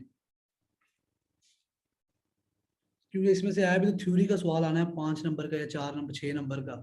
तो जितनी चीजें आपको पता है उतने आप लिख देंगे, that is more than enough, ठीक है। नेक्स्ट है हमारे पास फ्रीक्वेंसी डिस्ट्रीब्यूशन। ये बहुत अहम टॉपिक है। ये आप लोगों को जनरल साइंस एंड एबिलिटी के लिए भी बहुत अहम टॉपिक है, क्योंकि उधर भी वो अक्सर देता है, कहता है इसकी फ्रीक्वेंसी डिस्ट्रीब्यूशन बनाएं, फिर उसमें से सवाल आपसे पूछ लेता है। ये वैसे सर किया था सर, इसके अंदर वो हिस्टोग्राम और वो सारे आ जाते हैं, डिफरेंट चार्ट्स। जी जी, वो आपको भी बताते हैं ना, ग्राफ चार्ट्स वगैरह। ये मेरे ख्याल में स्टैट से ज्यादा ये जो चैप्टर है ना, चैप्टर नंबर 2, ये जनरल साइंस एंड एबिलिटी के लिए ज्यादा अहम है। अच्छा, फ्रीक्वेंसी डिस्ट्रीब्यूशन होती क्या है? वो कहते हैं कि किसी भी डाटा को ऑर्गेनाइज करके, ठीक है, उसे डाटा को ऑर्गेनाइज करके उसे डिस्ट्रीब्यूट करना, उस डाटा को क्लासेस या ग्रुप्स में, वो हमें फ्रीक्वेंसी डिस्ट्रीब्यूशन कहलाता है, ठीक है। कि organisation of data in a table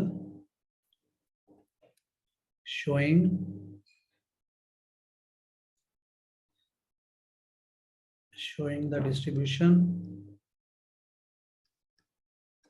of data into classes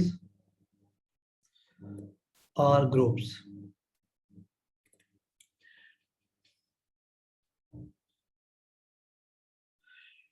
ठीक है। ये तो थी हमारे पास फ्रीक्वेंसी डिस्ट्रीब्यूशन, हमने डाटा को ऑर्गेनाइज करके अपने टेबल के अंदर प्रेजेंट कर देना है। फिर वो कहता है अगर data present in the form of frequency distribution, अगर डाटा हमें फ्रीक्वेंसी डिस्ट्रीब्यूशन के फॉर्म में गिवन हो तो उसे हम कहते हैं ये हमारे पास ग्रुप डाटा है, ठीक है। अगर तो आपको डाटा इस तरह गिवन था 1 2 3, इसकी हम डिस्क्रीट फ्रीक्वेंसी डिस्ट्रीब्यूशन भी बना सकते हैं, ठीक है। 4, तो इसको हम 4 5, तो इसको हम इस तरह पॉइंट इसके लिख के, ये हमारे पास वैल्यूज थी, तो हम देखते हैं 1 1 एक दफा आया, 2 एक दफा आया, 3 एक दफा आया, 4 2 दफा आया, 5 भी एक दफा आया। तो ये इसकी सिंपल डिस्क्रीट फ्रीक्वेंसी डिस्ट्रीब्यूशन हो जाएगी।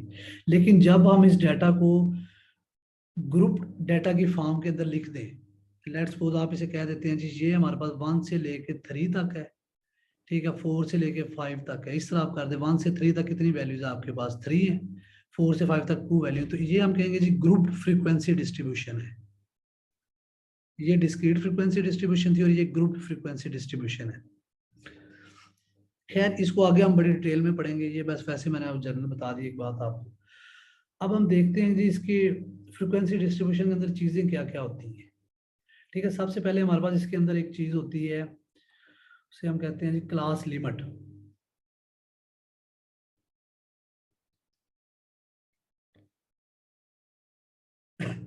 ठीक है, क्लास लिमिट क्या होती है? नंबर और values of the variable which describe the classes. ठीक है, अब ये जो हमने कहा था जी 1 से लेके, ये हमारे पास डाटा था, और ये जो 1 से लेके 3 तक हमने क्लास बना दी थी। हमने बता रहे थे जी 1 से 3 तक का डाटा इस क्लास के अंदर आ रहा है, तो ये बेसिकली हमारे पास क्लास लिमिट्स होती है। ठीक है, वो कहता है limits should be all inclusive. वो कहता है ऑल इंक्लूसिव होनी चाहिए, लेकिन वो कहता है जो हमारे पास limits most of the time जो है ना, वो अगर इस तरह हमारे पास लिखी हुई है, ठीक है, 10 से लेके 15 तक तो वो कहता है इसका मतलब ये होता है कि 10 less than x less than 15, कि 10 इंक्लूड है लेकिन 15 से लेस वाली वैल्यूज इंक्लूड है, 15 इंक्लूड। लेकिन इसे हम देखेंगे किस तरह करना है। हम जब इंटरवल क्लास इंटरवल या क्लास लिमिट्स की टाइप्स भी हैं कुछ ना, इंक्लूसिव क्लास इंटरवल्स,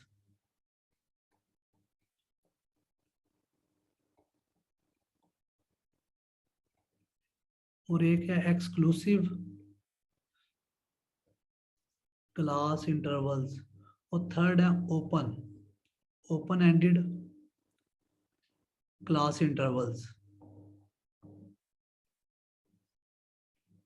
अब जो इंक्लूसिव क्लास इंटरवल जब हम यूज कर रहे होते हैं ना, तो उस सूरत में हमारी दोनों क्लासेस जो है ना वो इंक्लूड होती हैं। लेट्स सपोज हमने इस तरह लिखा 1 से लेके 4 तक, ठीक है, 5 से लेके 6 तक, 7 से लेके, सॉरी ये 1 से 4 ये 8 हो जाएगा, 5 से 8 तक, और फिर ये 9 से लेके 12 तक। तो इसके अंदर जो इंक्लूसिव क्लास इंटरवल्स हैं, इसके अंदर ये जो दोनों लिमिट्स इंक्लूड होती हैं हमारे इसी इंटरवल के अंदर। अगर हम एक्सक्लूसिव क्लास इंटरवल की बात कर लें, तो उसके अंदर हमारे पास डाटा इस तरह होता है, 1 से लेके, लेट्स सपोज ये 4 है, ये फिर 4 से लेके 8 तक, 8 से लेके 12 तक। अब इसके अंदर लोअर क्लास लिमिट तो इंक्लूड होती है, लेकिन जो अपर क्लास लिमिट है ये वाली, ये एक्सक्लूड होती है, ये शामिल नहीं होती इस क्लास में, ये हमारी नीचे वाली क्लास में शामिल होती है। इधर देखिए ये 4 इधर शामिल है, ये 8 इधर नहीं शामिल, ये 8 इधर शामिल है। ठीक है, इस बात की आप लोगों को समझ लग गई इंक्लूसिव क्लास इंटरवल्स और एक्सक्लूसिव क्लास इंटरवल्स की। Yes sir. ठीक है, और ओपन एंडेड आपको पता है, वो आपको कह देगा जी लेस देन 4, ठीक है, लेस देन 8 कह देगा, लेस देन 12 कह देगा। तो वो सिर्फ आपको इतना डाटा बताएगा, बाकी आप खुद समझ जाएंगे। 4 से छोटी छोटी वैल्यूज इसमें, 8 से छोटी छोटी और 12 से छोटी छोटी इस इंटरवल में है। तो ये थी हमारे पास क्लास सर लिमिट। जी जी। ये जो ओपन एंडेड आपने बताया कि ये लेस देन 4 होगा, हाँ, एक, तो इसके अंदर पे नेगेटिव भी आएंगी वैल्यूज? वो तो डिपेंड करता है ना, जो हमारा डाटा गिवन होगा हमारे पास, जो डाटा गिवन होगा उस डाटा के हिसाब से हम ले लेंगे। ठीक है, ये हम अपने डाटा को देख के बना रहे होते हैं। आगे हम जब इसकी एग्जांपल करेंगे ना फ्रीक्वेंसी डिस्ट्रीब्यूशन की, तो उसके बाद हम देख आपको पता चलेगा कि लेट्स सपोज अगर ये वाला डाटा था मेरे पास, अगर आप ये वाला डाटा देखें, ठीक है, इस डाटा के अंदर हमारे पास 1 2 3 4 4 5 था ना, तो अगर मैं ये बात करता हूँ लेस देन 4, तो 4 से छोटी हमारे पास ये वैल्यूज है, तो हम कह देंगे जी हमारे पास 3 वैल्यूज है इस इंटरवल के अंदर, इस तरह। ठीक है,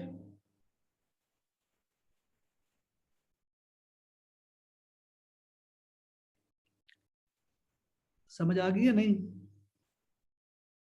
ये सर आ गई। ओके। अच्छा ना, ये चीज आपकी ना बुक के अंदर नहीं गिवन, इसको बाद आपने ज़हन में रखना है, ठीक है। ये जो क्लास इंटरवल्स या लिमिट्स की टाइप्स हैं, क्लास इंटरवल्स की।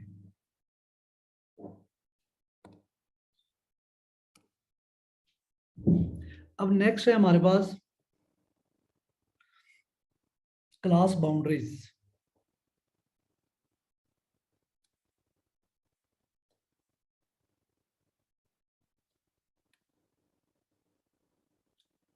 अब वो कहते हैं जो क्लास बाउंड्रीज होती है ना, ये ऐसे एग्जैक्ट नंबर होते हैं जो एक क्लास को दूसरी क्लास से अलग कर रहे होते हैं, ठीक है। Precise number which separate one class from another class, ठीक है। इस तरह ये प्रिसाइज नंबर होते हैं, इस तरह 9.5 से लेके 14.5, ठीक है। फिर 14.5 से लेके 19.5, फिर 19.5 से लेके 24.5, ठीक है। बेसिकली हमारे पास होता क्या है, हमारी जो क्लास लिमिट्स होती है ना, लेट्स सपोज वो थी हमारे पास 10 से 15, ठीक है। 15 से इधर 20 थी, ठीक है। 20 से 25 थी। तो अब हम इस चीज में कंफ्यूज ही रहते थे जी, पता नहीं ये वाली क्लास इधर इंक्लूड करें या इधर करें। तो हम इसके एक मिड पॉइंट को ही ले लेते हैं इनके बीच में, ठीक है, क्लास बाउंड्रीज। तो उस पॉइंट के ऊपर जो है ना, हम कोई भी एक मिड पॉइंट ले लेते हैं, तो उस पॉइंट की बेस के ऊपर हम इन्हें जो है ना एक पॉइंट बना लेते हैं, ताकि हम एक क्लास को दूसरी क्लास से अलग कर सकें। अब नेक्स्ट है क्लास मार्क। सर जी जी। सर ये कंफ्यूजन है इसमें, आप कह रहे हैं कि हम मिड पॉइंट ले लेते हैं, तो मिड पॉइंट भी फिर हम कौन सी क्लास में इंक्लूड करेंगे? अब जैसे 9.5 है और 14.5 है, तो नहीं, 14.5 जो होगा वो फिर इसका जो कौन सी? जो बेसिक चीज है, मेरे मेरे ज़हन में था कि आगे सवाल करेंगे तो आपको ज्यादा क्लियर समझ आ गई। चलो मैं इधर ही बता देता हूँ, ठीक है।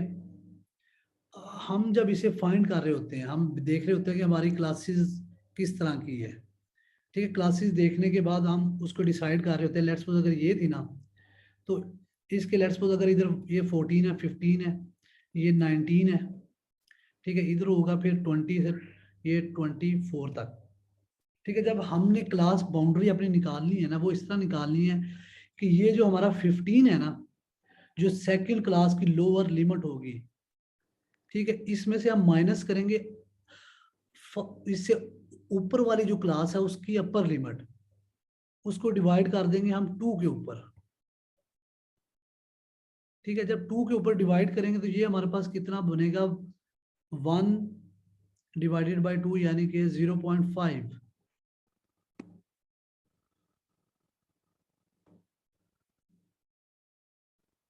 ठीक है। तो ये हमारे पास आ जाएगा 0.5।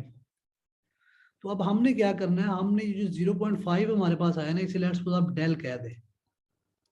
आपने 0.5 को लोअर क्लासेस में से माइनस करते जाना है और अपर क्लासेस में से ऐड करते जाना है, ठीक है। अब हमारे पास इधर ये थी लोअर क्लास 10 थी, इसमें से हमने इसे माइनस किया, ये 9.5 आ गया, और अपर क्लास में से ऐड किया, ये 14.5 आ गया, ठीक है। इधर लोअर क्लास थी 15, इधर हमने 14.5 कर दिया, और इधर थी हमारे पास अपर क्लास 19, इसमें ऐड किया तो 19.5 आ गया। ये लोअर क्लास थी 20 में से माइनस किया लोअर क्लास में से, तो ये 19.5 आ गया, और अपर क्लास 24 थी, इसमें ऐड किया तो 24.5 आ गया। बेसिकली हमारे पास क्लासेस के अंदर जो है ना डिफरेंस आ जाता है। देखिए 14 तक है, 14 और 15 के दरमियान भी तो कोई पॉइंट आ सकता है ना। तो इसलिए जो है ना हम क्लास बाउंड्रीज शो करते हैं, जो कि एग्जैक्ट एक ही पॉइंट के ऊपर दो क्लासेस को जो है ना वो कर रही हो, अलहदा कर रही हो। लेकिन इस चीज में आपने एक बात ज़हन में रखनी है, जब भी इस तरह हम क्लास बाउंड्रीज लिखेंगे तो ये वैल्यूज इस क्लास में इंक्लूड नहीं है, ये वैल्यू इधर इंक्लूड है, ठीक है। 14.5 अगर आपके डाटे में आ गया है ना, तो आपने 14.5 को इधर नहीं कैलकुलेट काउंट करना, आपने उसको इस क्लास में काउंट करना है, ठीक है, लोअर क्लास में। अपर क्लासेस में इंक्लूड नहीं होंगी। Is that clear? Yes sir. Okay. Yes, अब sir. नेक्स्ट जी सर ठीक है। सर इसमें डिफरेंस तो फर्क नहीं हुआ ना क्लास लिमिट और क्लास बाउंड्री में सर? नहीं फर्क है ना। क्लास बाउंड्री में आप दो क्लासेस को सेपरेट कर देते हैं एक ही किसी पॉइंट के ऊपर, लेकिन उसमें आप क्लास लिमिट के अंदर आप उस तरह सेपरेट नहीं कर पाते। ठीक है, क्लास लिमिट जो हमारे पास डाटा गिवन होता है उसकी होती है, फिर उस डाटा को यूज करते हुए हम फिर उसकी क्लास बाउंड्रीज बनाते हैं, हम बेसिकली अपनी एक बाउंड्री डिफाइन कर लेते हैं। ठीक है सर, थैंक यू। ठीक है, अब क्लास मार्क, नेक्स्ट पॉइंट हमारे पास क्लास मार्क का मिड पॉइंट।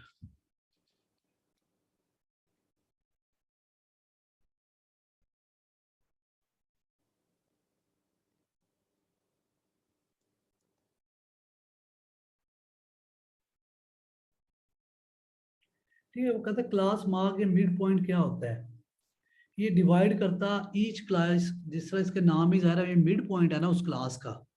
उस क्लास का अगर मिड पॉइंट है तो ये क्या करेगा, ये उस क्लास के डाटा को दो चीज़ों में डिवाइड कर देगा। अब जब हमारे पास ग्रुप फ्रीक्वेंसी डिस्ट्रीब्यूशन गिवन होगी ना, और उसकी हमने मीन निकालनी होगी, तो उसकी मीन निकालने के लिए हमें एक पॉइंट चाहिए होगा जिस पे हम लेट करेंगे जी पूरा डाटा इस मीन पॉइंट के इर्द गिर्द पे है, तो वो फिर हम मिड पॉइंट उसका निकाल लेते हैं। ठीक है, ये क्या होगा, ये हमारी उस क्लास का जो है ना, सेम क्लास थी जिस तरह हमारे पास ये थी ना।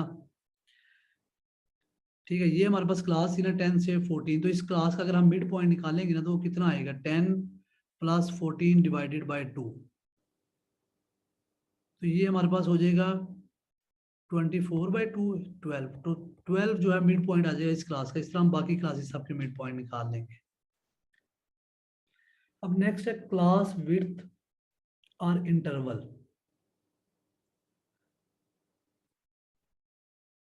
क्लास विड्थ और इंटरवल, ये अब जो आपकी क्लास विड्थ होती है ना, आपकी दो क्लास बाउंड्रीज या दो मिड पॉइंट्स, इनके दरमियान जो डिफरेंस होगा ना, वो आपकी क्लास विड्थ होगी। ये इसे हम एच कहेंगे, ये एच होगा। ठीक है, ये देखिए 14 से 19.5 एच इज इक्वल टू 5, 19.5 से 24.5 ये 5, या दो जो मिड पॉइंट्स आप निकाल रहे थे उनके दरमियान जो डिफरेंस होगा वो भी आपका जो है ना, देखिए इस क्लास का मिड पॉइंट, इस क्लास का अगर मिड पॉइंट हम निकाले वो 12 था, इस क्लास का मिड पॉइंट 17 था, इस क्लास का मिड पॉइंट निकालेंगे तो 22 आ जाएगा। तो इनके दरमियान भी जो डिफरेंस है वो आपकी क्लास विड्थ ही होगी। ठीक है, 12 से लेके 17 तक 5h, 17 से 22 तक इधर भी h5 है। ठीक है, अब आप क्लास इंटरवल्स की भी बाउंड्रीज के दरमियान जो डिफरेंस होगा वो भी आपका क्लास विड्थ ही कहलाती है, क्लास इंटरवल्स के दरमियान। ठीक है, देखिए 14 से 9 h इज इक्वल टू 5, 19 से 24 h is equal to 5। Is that clear? Sir it's mean class boundaries में ये डिफरेंस जो है वो मिड पॉइंट्स में से लेने हैं, और क्लास लिमिट में अपर्स जो है वो क्लास लिमिट्स उनमें से लेने हैं। देखिए जो हमने, मैं समझा नहीं आपके पॉइंट को, आप दोबारा एक दफा बोलिएगा। सर ये हम एज निकाल रहे हैं ना? जी जी, एच क्लास विड्थ। तो क्लास विड्थ आप किसी भी जगह से निकाल सकते हैं, आप चाहे क्लास इंटरवल से निकालें, चाहे क्लास बाउंड्री से निकालें, चाहे आप जो है अपने मिड पॉइंट से निकाल लें। ठीक है, तो आपने दो कंसेक्टिव जो इस तरह क्लासेस होंगी ना, उनके ये जो पॉइंट्स होंगे, upper class point, upper class limit या लोअर क्लास लिमिट, दो कंसेक्टिव क्लासेस को उधर से निकालेंगे। ठीक है सर, मतलब अपर से भी निकाल सकते हैं और लोअर से भी निकाल हाँ, सकते अपर से भी निकाल सकते हैं, लोअर से भी। अब हम इसकी कंस्ट्रक्शन देख लेते हैं। ठीक है, कंस्ट्रक्शन ऑफ फ्रीक्वेंसी डिस्ट्रीब्यूशन, इसके क्या क्या स्टेप्स होंगे।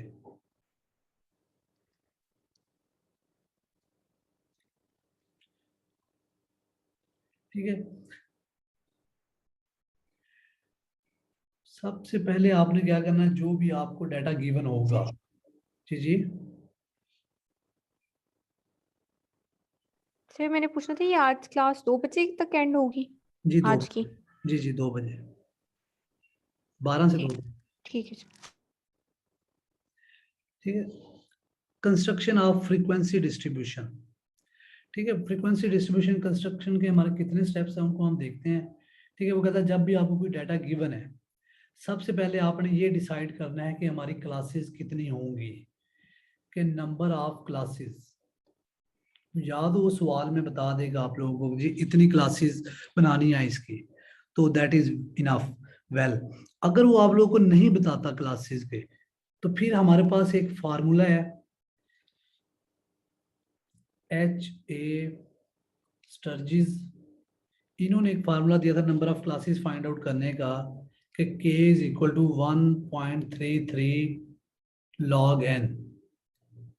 ठीक है, n इधर होगा आपके डाटे, आपका जो डाटा है उसकी स्ट्रेंथ कितनी है, ऑब्जर्वेशन आपके पास टोटल कितनी है। ठीक है, उसकी वैल्यूज आप इस फार्मूले में पुट करेंगे तो आप उसकी फिर नंबर ऑफ क्लासेस फाइंड कर लेंगे।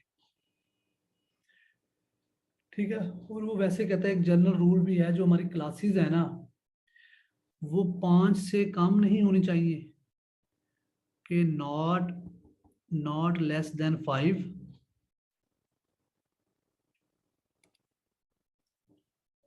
And no more than 20। फिर आपको डाटा की कंप्यूटेशन बड़ी डिफिकल्ट हो जाती है, तो आपको कहता है इसी लिमिट में रहेंगे तो ज़्यादा बेहतर रहेगा। तो इधर n जो है that is total number of observations. ठीक है, आपने ये फाइंड कर ली, क्लासेस फाइंड कर ली। सेकंड नंबर के ऊपर आपने अपने रेंज फाइंड करनी है अपने डाटा की। ठीक है, रेंज आप लोगों को पता किस तरह फाइंड करते हैं, जो मैक्सिमम वैल्यू होती है आपके डाटा की उसको माइनस कर देते हैं मिनिमम वैल्यू से। ठीक है, जिस ऑब्जर्वेशन की मैक्सिमम वैल्यू होगी वो माइनस जिस ऑब्जर्वेशन की मिनिमम वैल्यू होगी वो वाली। ठीक है, उनको आप करेंगे आपकी रेंज आ जाएगी। ठीक है, जब थर्ड स्टेप में आप क्या करेंगे, आप डिवाइड करेंगे range of variation by the number of classes. ठीक है, आप रेंज को जो है ना वो अपनी नंबर ऑफ क्लासेस से डिवाइड कर देंगे। आपके पास बेसिकली आपकी क्या आ जाएगी, क्लास विड्थ। ठीक है, क्लास विड्थ आपकी किस तरह आएगी, आपने जो है अपनी रेंज को डिवाइड कर देना है नंबर ऑफ क्लासेस से।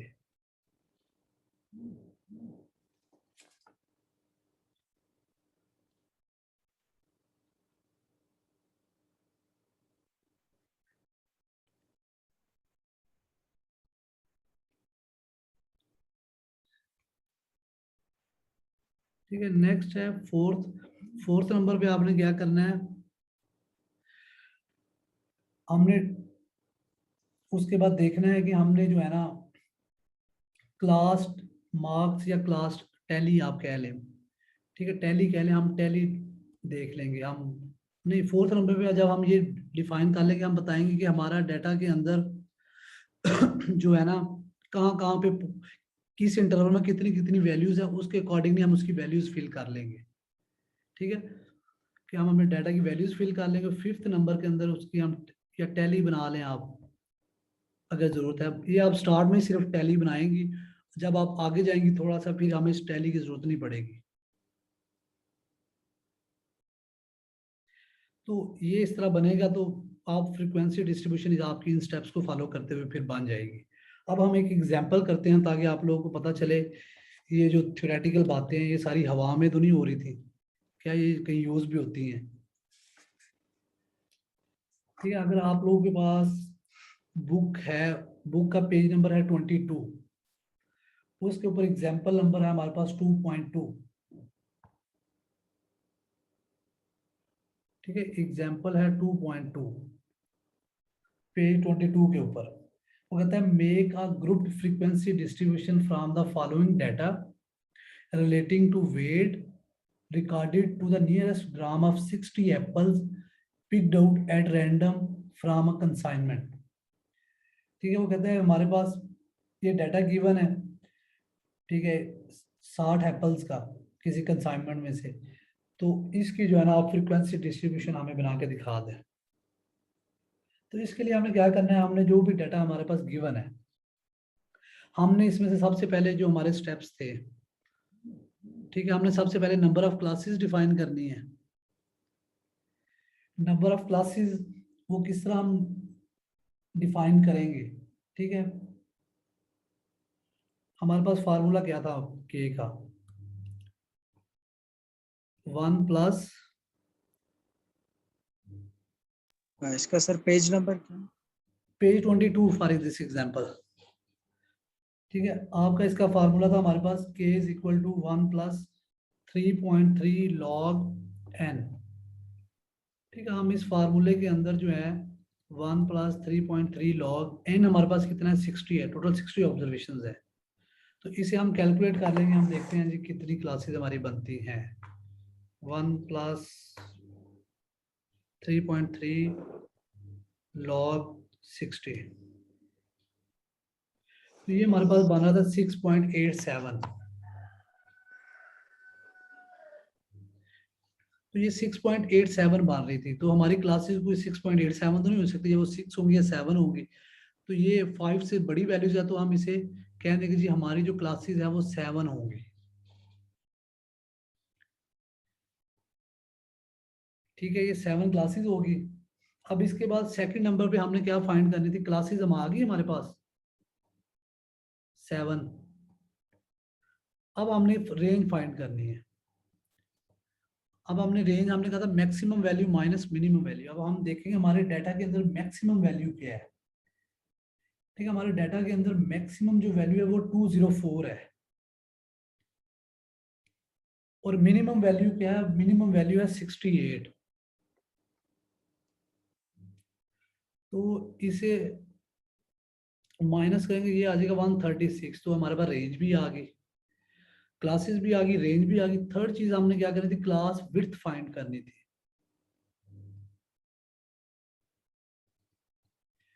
ठीक है, क्लास विड्थ जब आप फाइंड करेंगे, हमने क्या कहा था, हमने रेंज को डिवाइड कर देना है नंबर ऑफ क्लासेस से। ठीक है, इसे हम इस तरह करेंगे तो ये आ जाएगा 19.47। ठीक है, ये 94 के आगे 7 है, 5 से बड़ा है, तो इसे हम 19.5 कह देंगे। ठीक है, लेकिन वो कहता है जी क्लास विड्थ जो है ना आप इधर 19.5 लेके भी सॉल्व करेंगे तो ठीक होगा, कोई इसमें गलत नहीं है। लेकिन वो कहता है जी हम अपनी इजी के लिए, आप पहले एग्जांपल कर रहे हैं, इजीनेस के लिए इसे हम 20 ले लेते हैं ताकि आपको इजीली इसकी समझ आ जाए। ठीक है, हम इसे 20 ले लेते हैं, इससे कोई फर्क नहीं पड़ेगा सॉल्व पे। या आप 19.5 लेके सॉल्व कर लें या 20 लेके सॉल्व कर लें। अब हम देखते हैं हमारी सबसे लोअर क्लास कौन सी थी और सबसे मिनिमम वैल्यू क्या थी। 68 थी ना मिनिमम। ठीक है, जब हमने क्लास लिमिट्स जो है डिजाइन करनी है,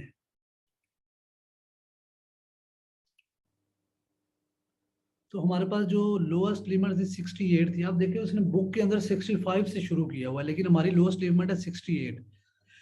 तो अब ये आप पे डिपेंड करता है, आप 68 जो लोएस्ट लिमिट है उससे भी स्टार्ट कर सकते हैं, या इससे कोई 2-3 वैल्यू पीछे भी स्टार्ट कर सकते हैं, उससे कोई फर्क नहीं पड़ता। लेकिन मैं अक्सर ये जो लोअर लिमिट है इससे ही कहता हूँ अक्सर बच्चों को, इससे ही स्टार्ट कर लिया करें ताकि आप कंफ्यूज ना हो गए, अब ये 2-3 वैल्यू पीछे डाटा में तो है नहीं, ये आप क्यों ले रहे हैं। तो हम इसे 68 से ही करते हैं। ठीक है, हमारे पास जो है 68 है लोअर लिमिट।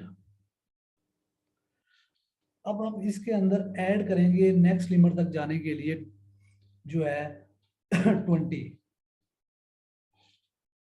ठीक है, 68, 69, 70, 71, 72, 73, 74, 5, 6, 7, 8, 9 एग्जैक्टली। इस तरह हम सारे करके इसे 88 पे ले जाएंगे। फिर अगली जो हमारी लिमिट है वो हम 89 से शुरू करेंगे। ठीक है, इसे हम जो है 109 तक ले जाएंगे। सर जी जी, एक क्वेश्चन है यहाँ पे, जैसे हमने पीछे 3 चीजें पढ़ी हैं, इंक्लूसिव क्लास इंटरवल, एक्सक्लूसिव और ओपन एंडेड। तो अब हमें कैसे पता है कि क्लास लिमिट्स में हमने कौन सा आप इंक्लूसिव कर रहे हैं या एक्सक्लूसिव करना है, या हमें या अपनी मर्जी से हम जो मर्जी कर लें। इट इज योर चॉइस, ये आपकी चॉइस, आप जिस मर्जी चीज के ऊपर से लेके चले। आप इंक्लूड नहीं कर रहे तो इसका मतलब आप उसमें वो कर रहे हैं मैं ऑल ये इंक्लूसिव, तो मैं ऑल इंक्लूसिव लेके चल इंक्लूसिव रहा कर हूँ। रहे हैं। हाँ, मैं ऑल इंक्लूसिव जी, लेके चल रहा हूँ।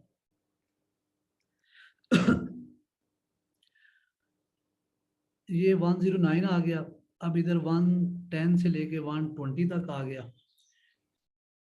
ठीक है। 120 नहीं 119 तक आया ना,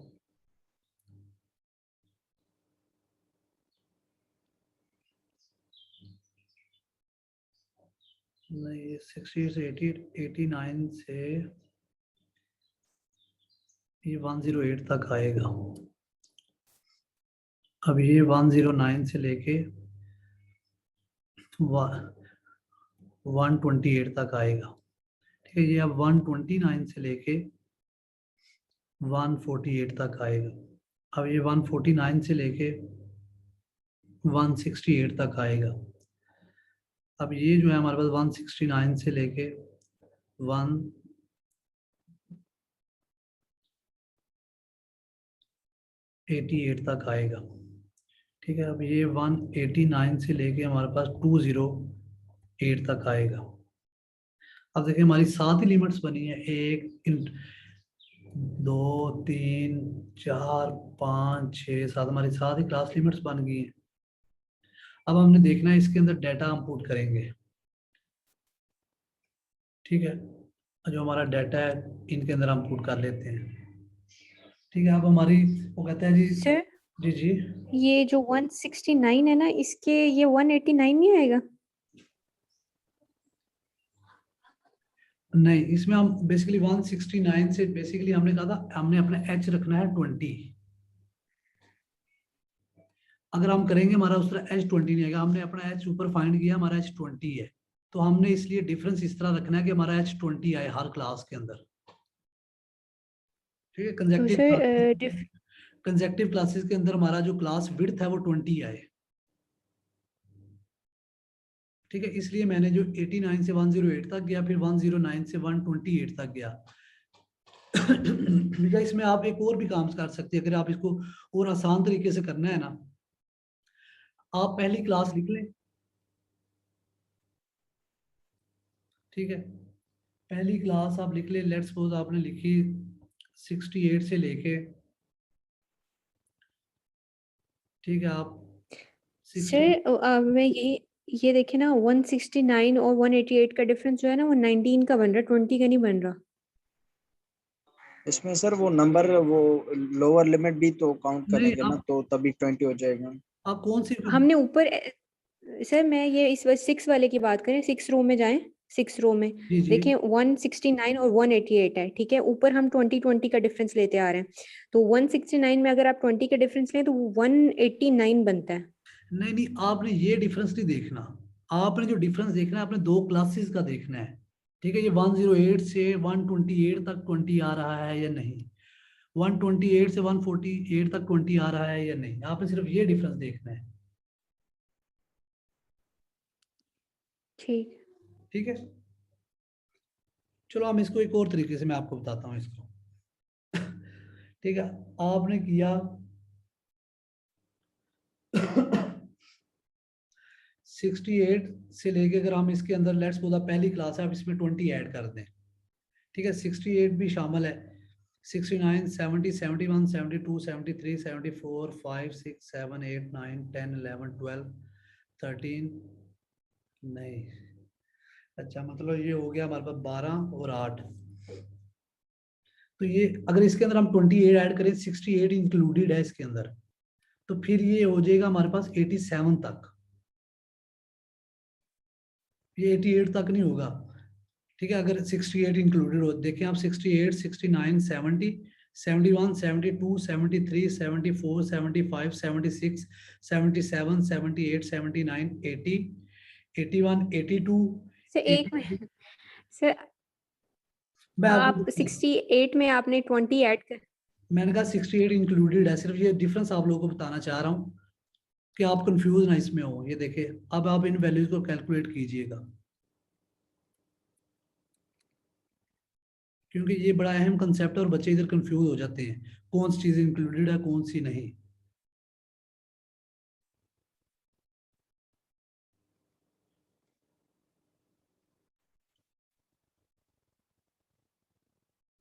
ठीक है, अब आप इनको करें, गिने काउंट करें, ये पहली, ये दूसरी, तीसरी, चौथी, पांचवी, छठी, सातवीं, आठवीं, नौवीं, 10वीं, 11वीं, 12वीं, 13वीं, 14वीं, 15वीं, 16वीं, 17वीं, 18वीं, 19वीं, 20वीं, तो 87 तक हमारे पास 20 बन जाती हैं।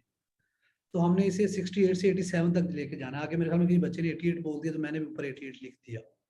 अब आपने क्या करना है, ये जो आपकी अपर क्लासेस है ना, इनके दरमियान हमारा डिफरेंस, हमने क्लास विड्थ देखी है 20 की है, तो आप 20 का डिफरेंस एक आप क्लास से लिख लें। 87 में 20 ऐड करें कितना आएगा,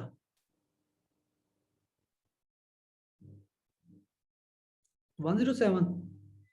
ठीक है, फिर 107 में 20 ऐड करें 127, फिर 127 में आप 20 ऐड कर ले 147, 167, 187 एंड 207। अब इसी तरह आप इस लोअर क्लास में भी 20 ऐड कर लें। 68 में 20 ऐड किया 88, 88 में 20 ऐड कर ले 108, फिर इस 108 में आप 20 ऐड कर लें, तो ये कितना बनेगा आपके पास 128, 148, 168 एंड 188। तो बेसिकली ये आपकी क्लास लिमिट है आपकी। बेसिकली इसमें किसी बच्चे को इशू तो नहीं है, क्लास लिमिट किस तरह बनी है। आप देखिए, आप इधर h देखे 20 है, इधर भी h देखे क्लास विड्थ 20 है, इधर भी h देखे क्लास विड्थ 20 है। ठीक है,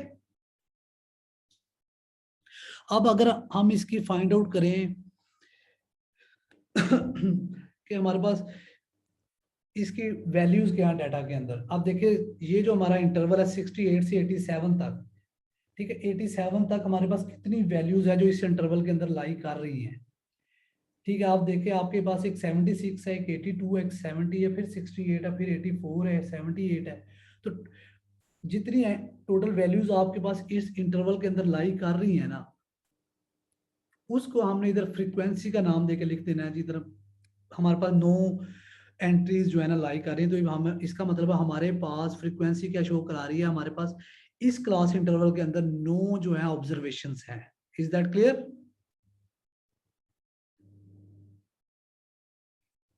सर ये थोड़ा रिपीट करते हैं। जब हमने क्लास इंटरवल डिजाइन कर लिया ना, क्लास इंटरवल डिजाइन करने के बाद हम जो पहला स्टेप करेंगे, हम करेंगे कि हम देखेंगे ये जो हमारे इंटरवल है ना, पहला 68 से लेके 87 तक, 87 तक कितनी वैल्यूज जो हैं वो शामिल हैं हमारे डाटा के अंदर। तो हमने अपने डाटा में देखा, हमने देखा हमारे डाटा के अंदर इस इंटरवल के अंदर एक वैल्यू 76 पड़ी है, एक 82 पड़ी है, एक 70 पड़ी है, एक 68 पड़ी है, एक 84 पड़ी है, एक 78, एक 75, एक 80 और एक 82।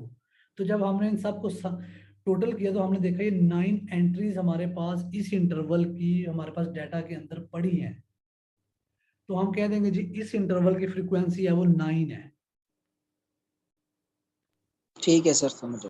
ठीक है, अब इसी तरह जो नेक्स्ट इंटरवल है 88 से सर 127। नहीं सर, ये कंफ्यूज थोड़ा सा हो गया मैं। ये जो 9 है, ये 9 हमारा किस तरीके से ये अभी आया है हमारा इंटरवल, ये मैं बताता हूँ, फ्रीक्वेंसी 9 है कि इतनी ये इस सर इंटरवल की इतनी वैल्यूज जो है ना वो हमारे डाटा के अंदर अवेलेबल है।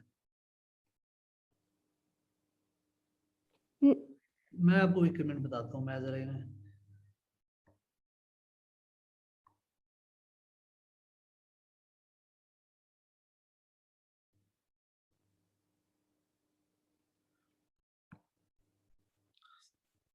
अब देखें आप, अब मैंने ये फ्रीक्वेंसी अभी नहीं लिखता, अभी मैं लिखता हूँ एंट्रीज लिख देता हूँ। ये जो मेरा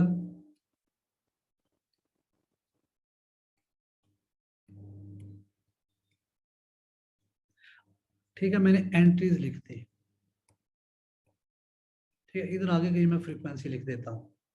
अब मैं देखता हूँ जी मेरा 68 से लेके 87 तक कितनी वैल्यूज मेरे डाटा की, कितने पॉइंट्स इस इंटरवल के जो हैं वो डाटा में पड़े हैं। तो मेरे पास डाटा के अंदर एक 76 पड़ा, 76 इसी इंटरवल में आता है ना। ठीक है, नेक्स्ट मेरे पास पड़ा एक 82, नेक्स्ट मेरे पास पड़ा है 70, नेक्स्ट मेरे पास पड़ा है 68, 84, 78, 75, 80, 82। अब देखें जितनी वैल्यूज मैंने लिखी हैं, ठीक है, एक वैल्यू 86 भी है,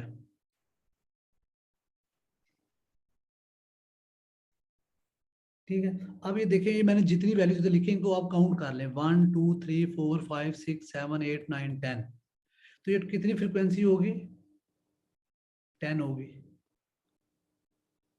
अब समझ लग गई आप लोगों को? सर नहीं, मैं ये चीज नहीं पूछ रही थी कि क्या पूछ रही हैं आप? मैं ये तो चले इनको काउंट करके हो गया। ये जो आपने एंट्रीज लिखी हैं 76 82 70, ये आपने कौन सी किस तरीके से एंट्रीज लिखी हैं? ये आपके पास बुक ओपन है इस टाइम? ये क्वेश्चन में गिवन है ना ये वाली क्वेश्चन एंट्री में सारी। गिवन है ना, डाटा में से देख के लिखी है हमने। आप बुक का ओ अच्छा सही, मैंने क्वेश्चन ही ओपन किया हुआ था इसलिए। मैंने ठीक है आपको सर। क्वेश्चन में सारी एंट्री क्योंकि वैल्यूज उधर सारी गिवन है, डाटा काफी बड़ा था, मैंने कहा इसे को मैं क्या लिखूं, आप बुक का पेज नंबर इसलिए बताया था कि आप ओपन कर ले। अब इसी तरह आप जो है ना नीचे वाली क्लासेस के लिए लिख लेंगे 88 से 107 तक। तो ये आपकी जो है ना 11 हो जाएंगी। फिर इसी तरह आप 107 से लेके 108 से लेके 128 तक लिखेंगे। ठीक है, तो ये आपके पास हो जाएंगी 127 तक। ठीक है, ये ऊपर वाली क्लास में जो है हमारे पास 15 है 108 से, और नीचे वाली क्लास में हमने जाना है 127 तक। ठीक है, तो ये हमारे पास 17 हो जाएंगी। तो उससे नीचे वाली क्लास में हमारे पास 8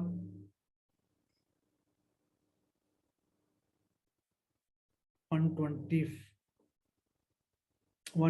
से लेके 147 तक, 128 से लेके 147 तक अगर हम जाएं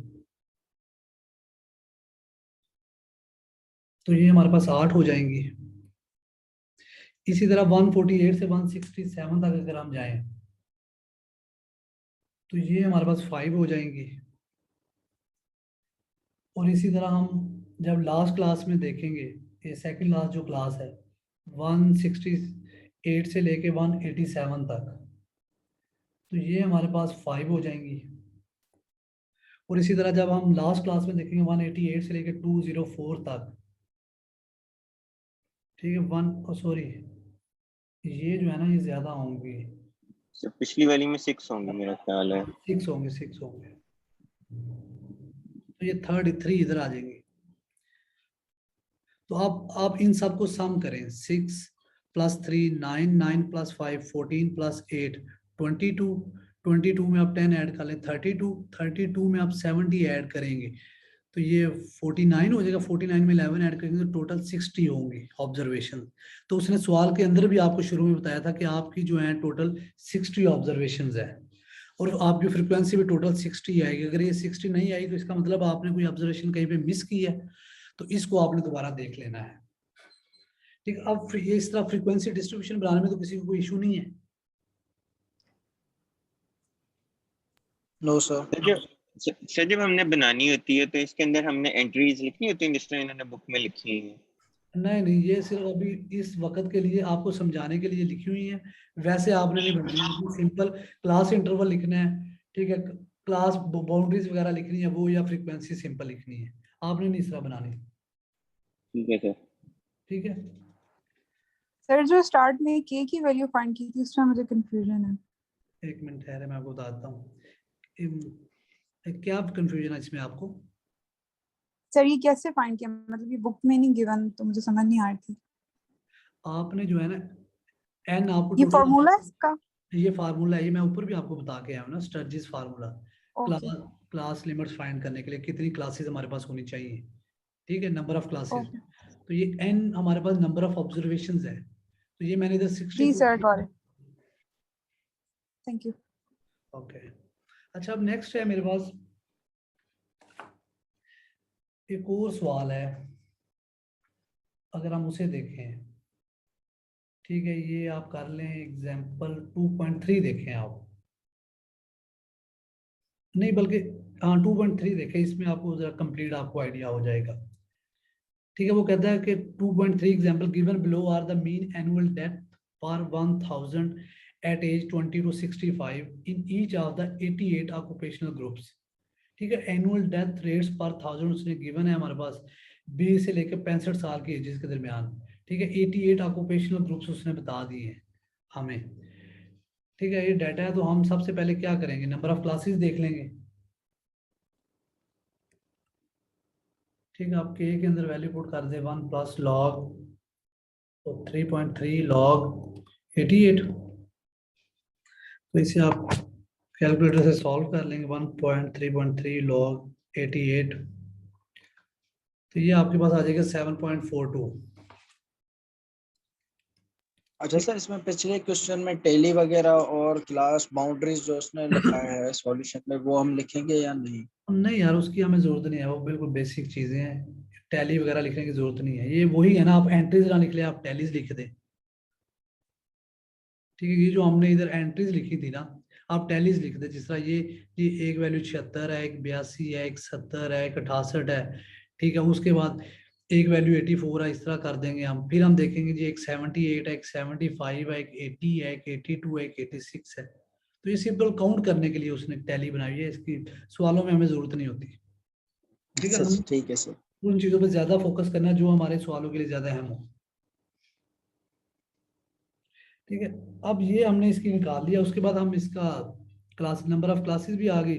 अब 7.42 है, तो इसको आप 7 कह लें या 8 कह लें, इट डिपेंड्स अपॉन यू कितनी क्लासेस लेनी है, अगर उसने सवाल में नहीं बताई हुई। ठीक है, ठीक है, अगर उसने नहीं बताई हुई तो हम इसे खुद जो है ना 8 क्लासेस कर लेते हैं। उसके बाद फिर आप रेंज निकाल लें।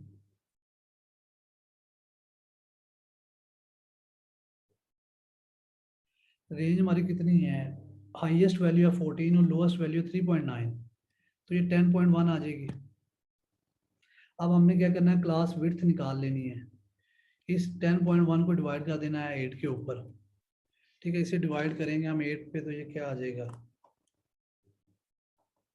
10.1 डिवाइडेड बाई 8, तो ये आ जाएगा h हमारे पास आ जाएगा 1.26। ठीक है, अब आप जो है अपना क्लास इंटरवल्स पहले बना लेंगे, तो क्लास लिमिट्स बना लेंगे या क्लासेस आप सिंपल कह लें। ठीक है, लोएस्ट वैल्यू क्या थी हमारे पास 3.9। अब 3.9 के अंदर 1.26 हम देखेंगे कितना बनता है ये।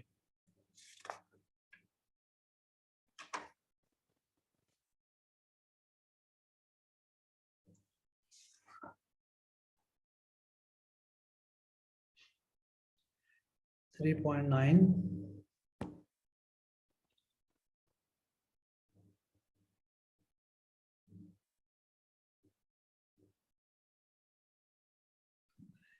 तो ये क्लास विड्थ को हम राउंड नहीं कर सकते 1.26 थोड़ा, अगर राउंड कर लें, इट्स टोटली फाइन, ये आपके ऊपर है, आप इजीली होके कर लें। 1.3 करके इसे कर लें सॉल्व। ठीक है, तो इसे अगर हम लिखेंगे, इसके अंदर अगर 3.29 लोएस्ट क्लास है, इसके अंदर 1.3 अगर हम डिफरेंट ऐड करते जाएं तो कितना बनेगा ये 4.59। ठीक है, इसके अंदर 1.3 ऐड करें 5.89। फिर 3.9 ही है, 3.29 नहीं है लोएस्ट क्लास। सॉरी 3.9, तो ये फिर 4.2 हो जाएगा। तो ये फिर नेक्स्ट 5.5 हो जाएगा हमारे पास, तो ये हमारे पास 6.8 हो जाएगा, और ये 8.1 हो जाएगा। ठीक है, ये फिर नेक्स्ट 9.4 हो जाएगा, अगला हो जाएगा हमारे पास 10.7। नेक्स्ट जी आपकी आवाज सर 3.9 प्लस 1.3 जो है 5.2 आएगा। हाँ सॉरी सॉरी सॉरी, जी जी, ये 5.2 आएगा, ये 6.5 आएगा, ये 7.8 आएगा, और ये 9.1 आएगा, और ये 10.4 आएगा, और ये 11.7 आएगा, और ये 13 आ जाएगा। ठीक है, इसी तरह आप ऊपर लिख दे, ऊपर आपका आ जाएगा 5.1, फिर ये हो जाएगा 6.4, अब 1.3 ऐड करते जाएं, ठीक है 7.7, या ये जो पिछली वैल्यू है इससे ऊपर वाली वैल्यू आप लिखते जाए, इधर 9.1 था तो इधर टोटल 9 आ जाएगा, इधर 10.4 था तो इससे पिछली वैल्यू 10.3 आ जाएगी, इधर 11.7 था तो पिछली वैल्यू 11.6 आ जाएगी, ठीक है। अब इधर 13 था तो इधर 12.9 आ जाएगा, और 12.9 में 1.3 ऐड करेंगे तो वो कितना आएगा हमारे पास, ठीक है 14.2। तो इसमें बात आपने यही ज़हन में रखना है, बात थोड़ा सा ये एडिशन का ज़रा हिसाब रखना है, कोई वैल्यू आगे पीछे ना हो जाए। अब हम देखेंगे हमारा डाटा के अंदर 3.9 से लेके, ठीक है। अब इसकी मैं आपको ना क्लास बाउंड्री भी बनानी सिखा देता हूँ ताकि उसकी भी एक एग्जांपल हो जाए क्लास बाउंड्री की। अब क्लास बाउंड्री मैंने क्या कहा था किस तरह निकालनी है, ये 5.2 माइनस 5.1 डिवाइडेड बाई 2 करना है, तो ये हमारे पास कितना आएगा 5.2 माइनस 5.1 डिवाइडेड बाई 2, तो ये हमारे पास आ गया 0.05, ठीक है 0.05। अब हमने क्या करना है, अपने अपनी लोअर क्लासेस में से माइनस करना है और अपर क्लासेस में 0.05 ऐड करना है, ठीक है। ये फिर आ जाएगा इधर 3.85 और 5.15, ये हो जाएगा 5.15 और 6.35, ये हो जाएगा 6.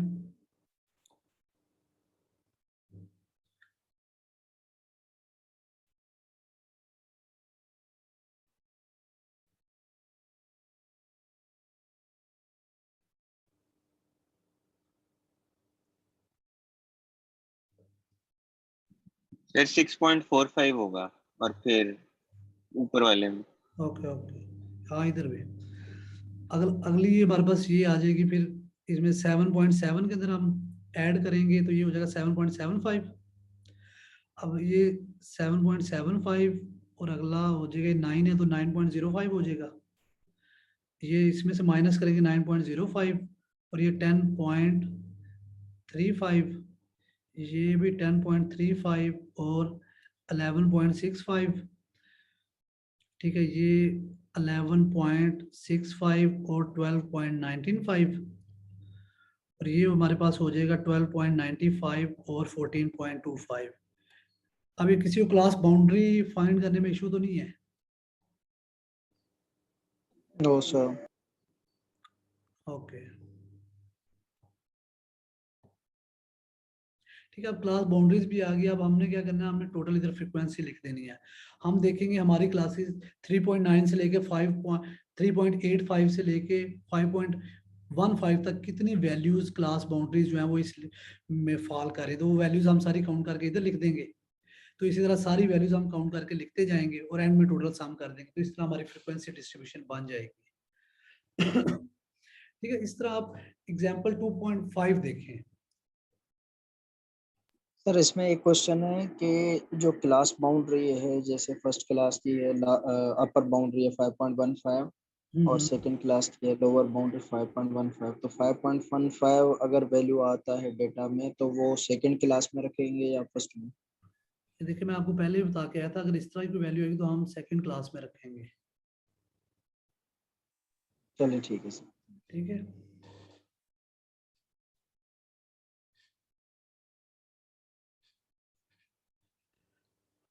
अब आप लोगों को एक डिस्क्रीट फ्रीक्वेंसी, ये तो थी हमारे पास कॉन्टिन्यूस फ्रीक्वेंसी डिस्ट्रीब्यूशन। हम अपने डाटा को कॉन्टिन्यूस बेसिकली बना रहे होते थे क्लास बाउंड्री से अलग-अलग करके। ठीक है, अब अगर वो आपसे डिस्क्रीट पूछ ले कोई चीज़, जिस तरह एग्जांपल 2.5 है, वो कहता है जी हमारे पास इतने नंबर ऑफ असिस्टेंट है जो जिनकी वैल्यू 0 से लेकर 9 तक है, तो आप बता दें इनकी फ्रीक्वेंसी डिस्ट्रीब्यूशन बना के।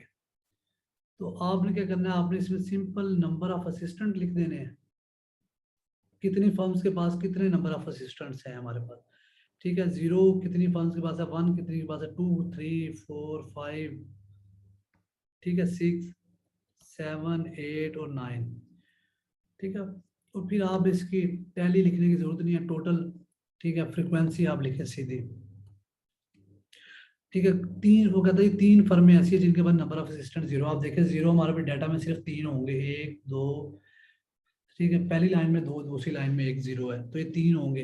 1 वाले कितने हैं, वो 4 हैं। तो अगर आपके पास डिस्क्रीट फ्रीक्वेंसी डिस्ट्रीब्यूशन बना रहे हो, उसमें आपने सिंपल ये काम करना है।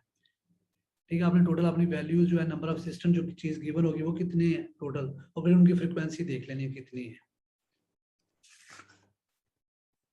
ठीक है, उसके बाद हमारे पास एक कंसेप्ट है कम्युलेटिव फ्रीक्वेंसी डिस्ट्रीब्यूशन।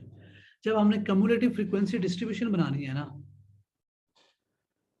तो कम्युलेटिव बेसिकली हमने टोटल अपनी फ्रीक्वेंसी उस क्लास तक की को सबको सम करके लिखना है।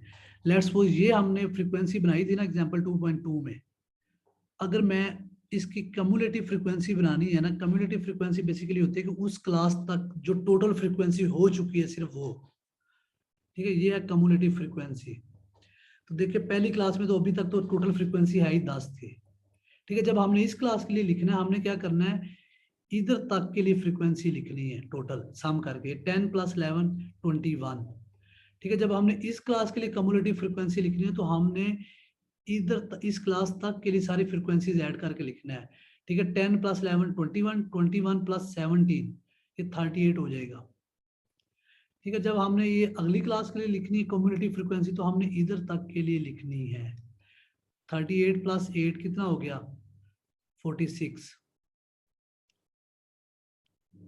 ठीक है, जब इससे नेक्स्ट क्लास के लिए लिखेंगे तो हम इधर तक ऐड करेंगे 46। इसको आप सिंपल इस तरह भी कर सकते हैं, पिछली क्लास की जो टोटल फ्रीक्वेंसी है उसमें अगली क्लास की फ्रीक्वेंसी ऐड कर लें। 46 + 5 51। ठीक है, और जब हमने इस क्लास के लिए लिखनी है तो हम क्या करेंगे, इस 51 में 6 ऐड कर दे 57 हो जाएगा। अगर इस तरह नहीं करना तो आप टोटल फिर फ्रीक्वेंसी सम करके इधर तक काउंट करेंगे, वो 57 होगी। और इस तरह जो लास्ट क्लास के लिए 57 में 3 ऐड करेंगे तो ये 60 हो जाएगी। टोटल लास्ट क्लास में जो कम्युलेटिव फ्रीक्वेंसी है वो आपकी नंबर ऑफ ऑब्जर्वेशन के इक्वल होगी। ये क्लियर है कम्युलेटिव फ्रीक्वेंसी? Yes sir.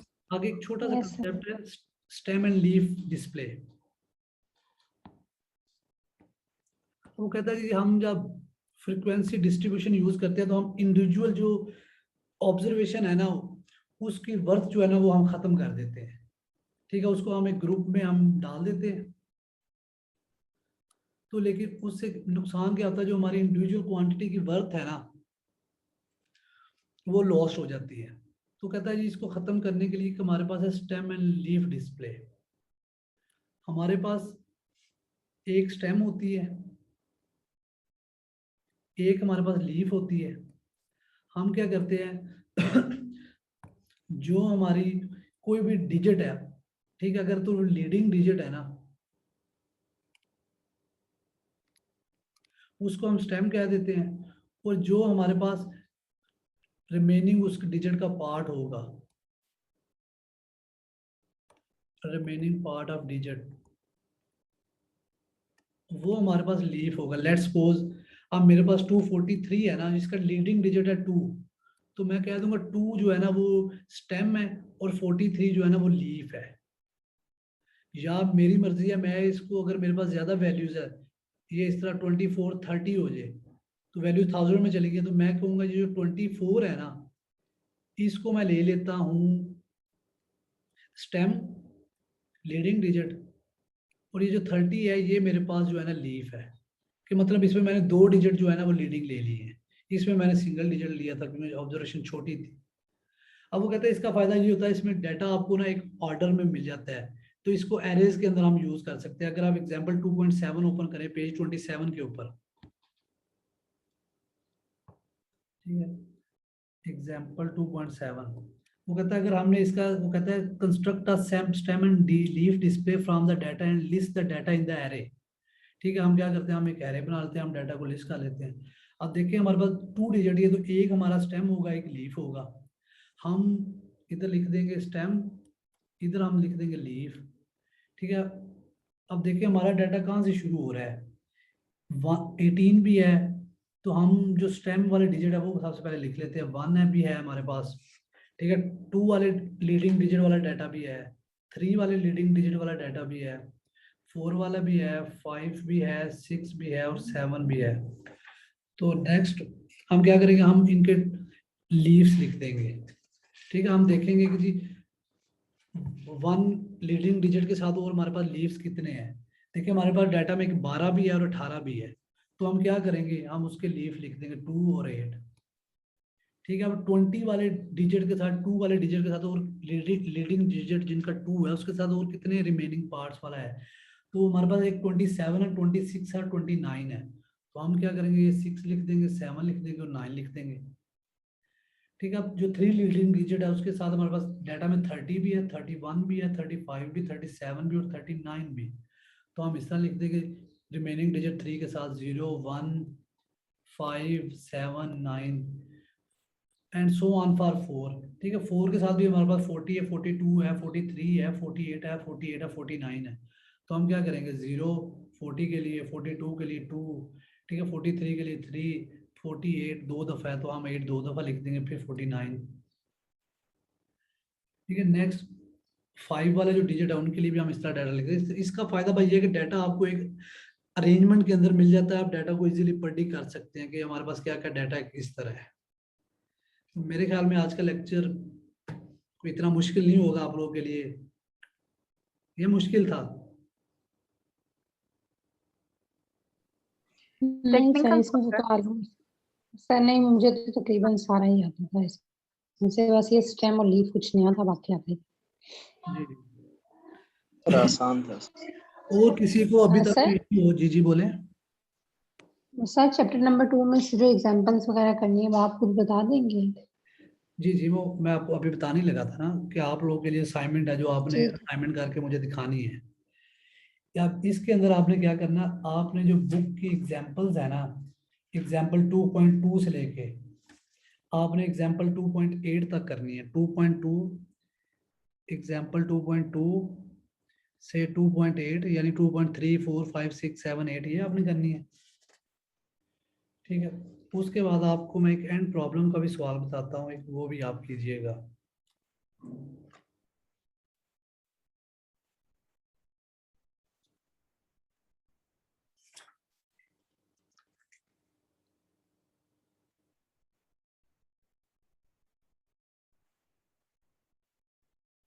ठीक है, एंड प्रॉब्लम है हमारे पास 2.14 और 2.9, ये दोनों एंड प्रॉब्लम्स है।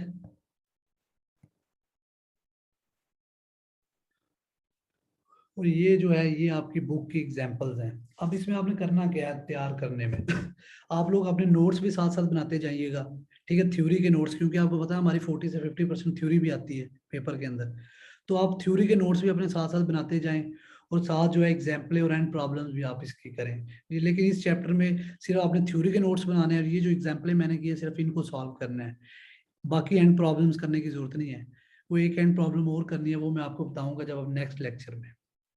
ठीक है, किसी को इश्यू हो तो वो पूछ सकता है, वरना अदरवाइज हम एंड करें। सर चैप्टर नंबर 1 में तो आपने बता दिया था ना, पेज नंबर 1 से लेके 5 तक करना है, तो चैप्टर नंबर 2 में से उन चीजों की डेफिनेशन कर लें जो आपने मतलब ड्यूरिंग लेक्चर करवाई है। जो आज तक हमने पढ़ा है, आज तक हमने जो काम किया है, इसके बाद हम जो नेक्स्ट लेक्चर में इसका करेंगे, हम इसके देखेंगे कि ग्राफ्स एंड चार्ट्स को देखेंगे।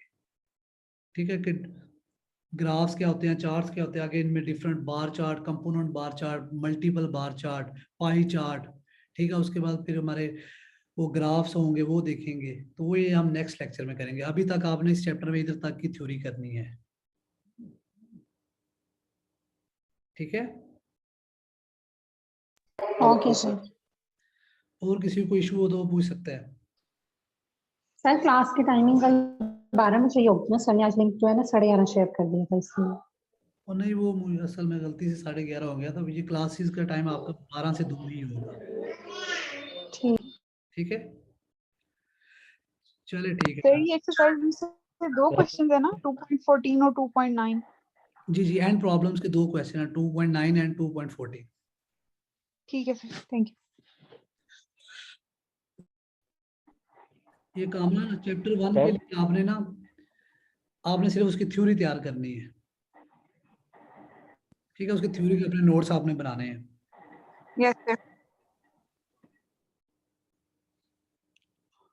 और किसी का कोई क्वेश्चन है तो पूछ सकते। जी पूछे।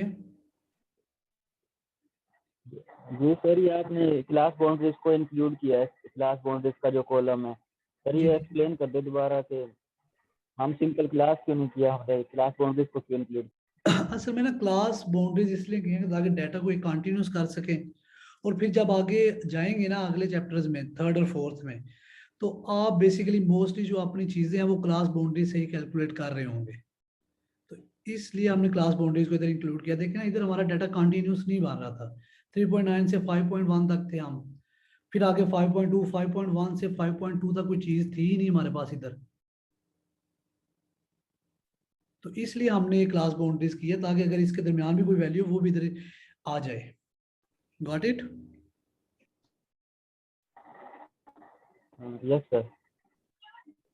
नहीं समझ आई?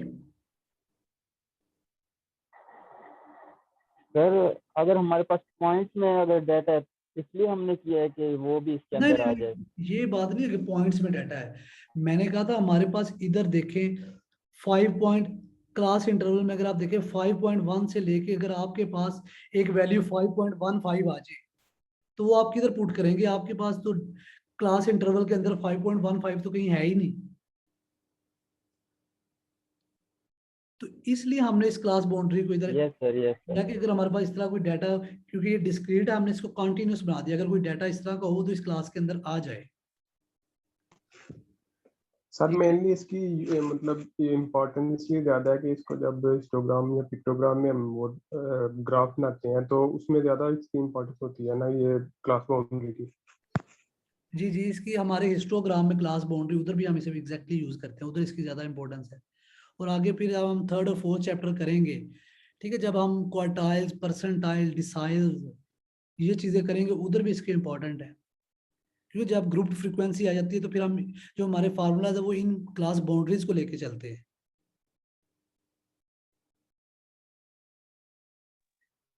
Okay sir.